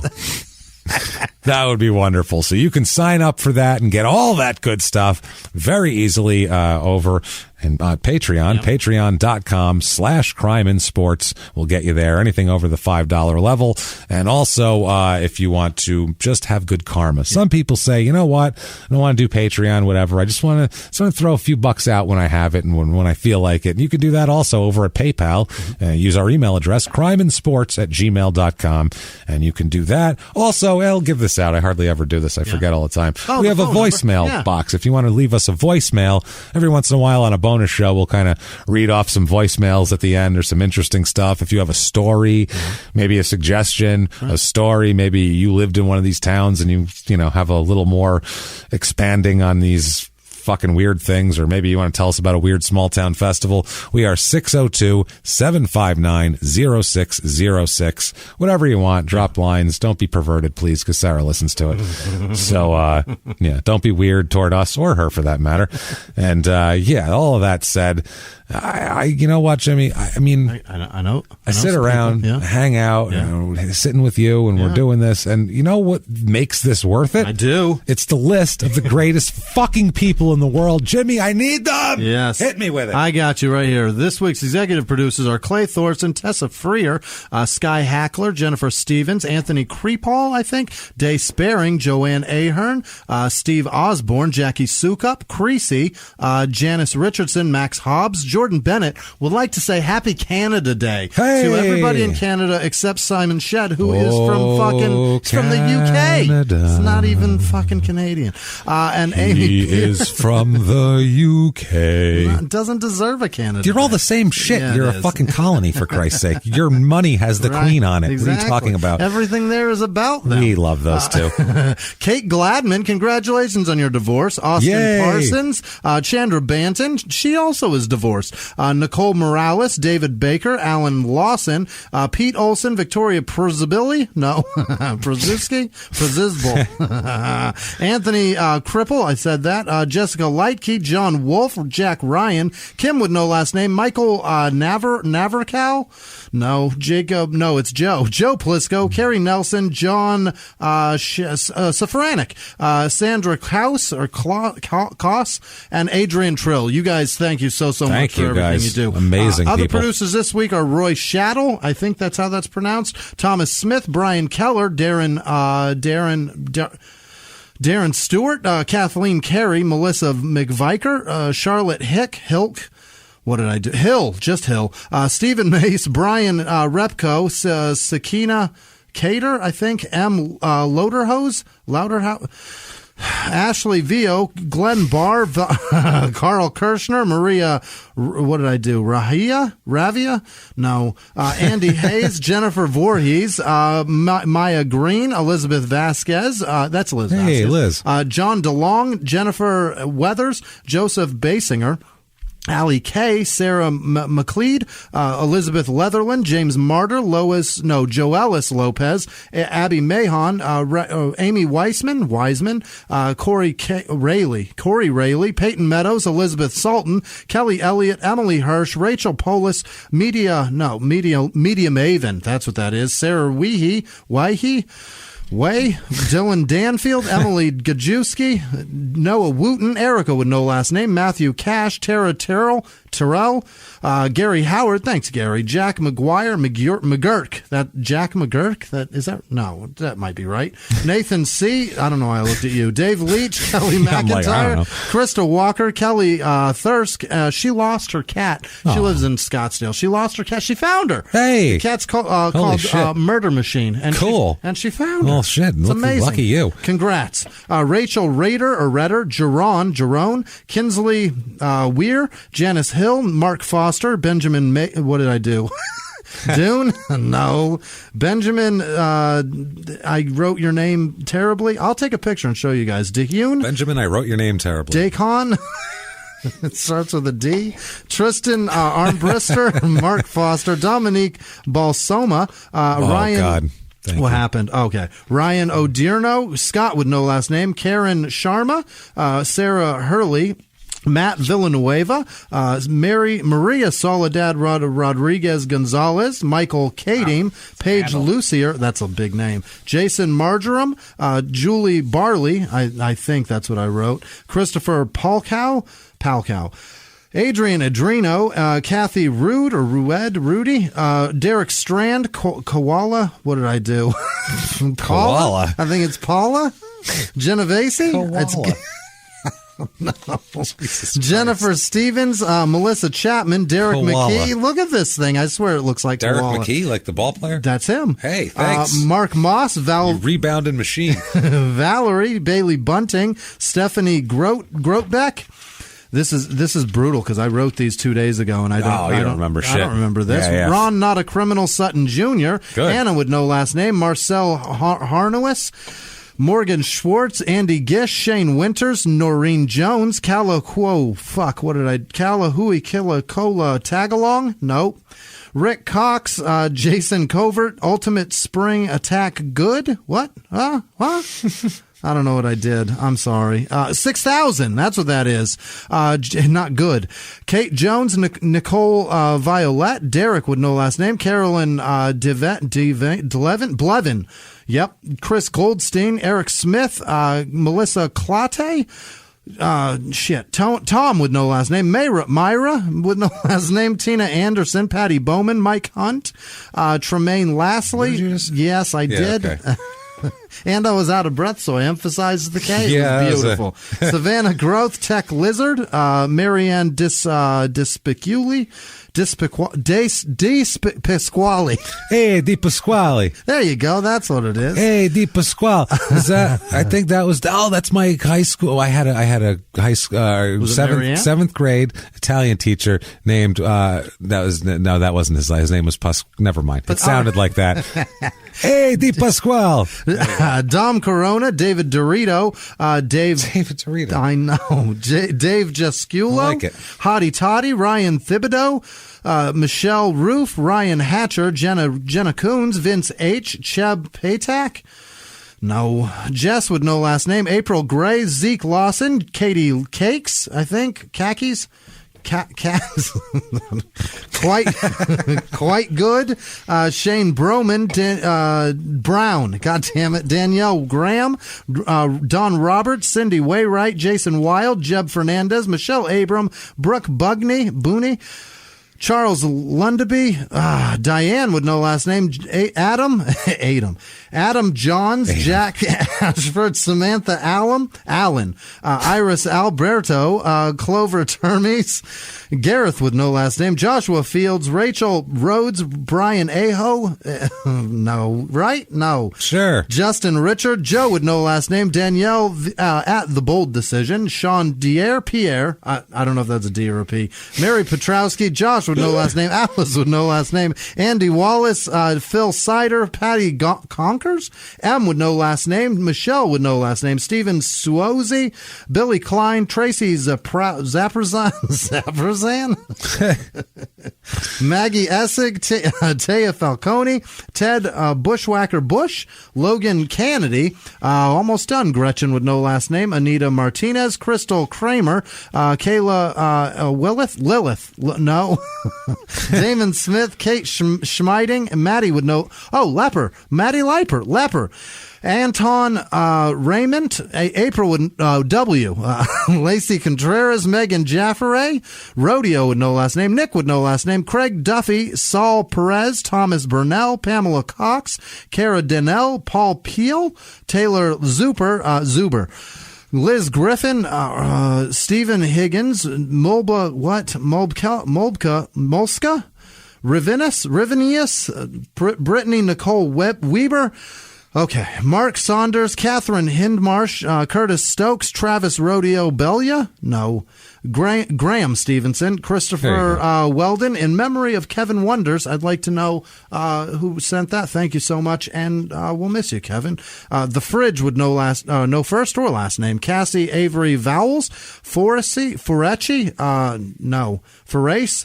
Lori Milo, Nathan Gardner, Tony March, Michael V, Carrie Gage, Nicole Hacks, Josh Callahan, Taylor Cecil or Cecil, Hannah with no last name, Caitlin Abel, Tyler Parker, Jeffrey Wilkinson, Jen B, Lisa Love, Bailey Hochiker, Preston Carlson, Junior Herrera, Brandon Voles, Amanda Adams, Jamie Kane, Dominic Graves, Brian with no last name, Meredith Williams, Sean Burkett, Ray Radovich, Matt, Dora Fleur?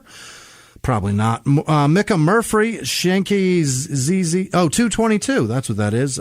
Ben Mackey, Havana Williams, Thomas Campbell, Maggie Cohen, Chris Arcemente, no. David and Marianne of San Diego, Marcus Anderson and Madeline, the Flying Buttress, Adrian with no last name, Matthew Troll, Andy Park, Deborah Taram, Jeremy Barella, Wesley Jones, Michelle Glover, Jenny Lynn Zway, Rick Daniels, Allison Arrigo Capsar. We're so close, you guys. We're almost there. We're closing in on it. David Keith, Alexis Yizlis, Candy Lortz, TJ Severn, Brad Christensen, Ben Kleiss, Matt Dietrich, Craig Smith, Diane Cutzinger, Justin Sarr, thanks Justin, Kelsey Bubar, Justin Cunningham, Francis Wright Olson.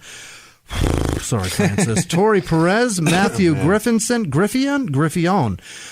Prince Kiradel, God damn it, Gilbert Gill, Marlo Ramos, David Loughran, Karen Wardman, Angeline Palmer, Bridget with no last name, Stephanie West, Casey Mooney, Jessica Johnson, Dan Gonko, Jill Parsons, Tim Brown, Johnny Olerin, Casey Handel, Carrie Meager, Josh Barber, Cody with no last name, Stuart Smith, Logan Yohei, Yo, hey, Logan. He's got two hellos in his last name. Randy Robinson, Melissa Yazzie, Xavier Corrales, Kendon Gray, Gabby with no last name, Christopher Sadizabal, Stu Bullinger, Joe Sutton, Alex Weber, Tony Torres, Poopington, Ellington.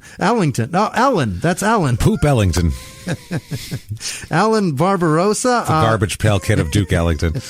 Poop Ellington. Andrew Barksdale, Melissa Dumark, Michael Miller, Logan McKinney, Matt Mocker, Jenna Spano, Morgan Overcash, Evan Mullen, Kaylee Ricker, Tyler Lozinski, Sherry Vanosky Gilbert, Mike Green, Jackie Beck, Eric Castillo, Bridget with no last name, Greg and Daniel Klug, Patrick. What? Patrick Jeffrey, Nick Van Loon, Blair Bodner, Mike with no last name, Cheyenne Gibson, Kaylee Kuhn, Sean with no last name, Stacy DeJong, Brian Pratt, Esme Squires, Esme, Casey Rose, Alyssa, Brad Hillenbrand, and all of our patrons. You guys are amazing. Thank you so much. Really, we can't do it without you. Seriously, guys, thank you for everything you do for us, and we hope that we try to put those Patreon episodes out. We want to make them fucking hilarious. Yeah. We really try to make those great, so you'll enjoy those and give you an extra. First of all, just a thank you, and then an extra bit of entertainment for the week. So thank you for everything you guys do for us. Honestly, the show continues because of you. Yeah. Certainly not because of live shows, because we can't do any. And we want to do them so bad. Bad. Rich Blattenberger messaged me because his friend that he talks to about the shows a lot and was going to our fucking New Orleans show. Oh, yeah. And then she passed away to fucking COVID. Jesus, that's horrible. That shit is why we can't make it to these shows, you guys. Just fucking understand we're trying, and we just want this shit to go away, too. Yeah, we want to be there, too. And what if people wanted to find you and tell you to go away, Jimmie? How did they find you? You can find me at Whisman Sucks, WHISMAN Sucks on Twitter and Instagram. That's where I'm at. Where are you? I am at Jimmie P is funny, or you just copy and paste my name because you're not going to be able to spell it. It makes life a little bit easier on yourself. And damn it, keep coming back and joining us every week. This is a wild story, and we have crazier ones coming. In a couple weeks, we have a man claiming that God is his lawyer. So, I mean, we have a lot of good stuff coming up here. Yeah. Crazy shit, always. Every goddamn week it's crazy shit. And until next week, everybody, it's been our pleasure. Bye.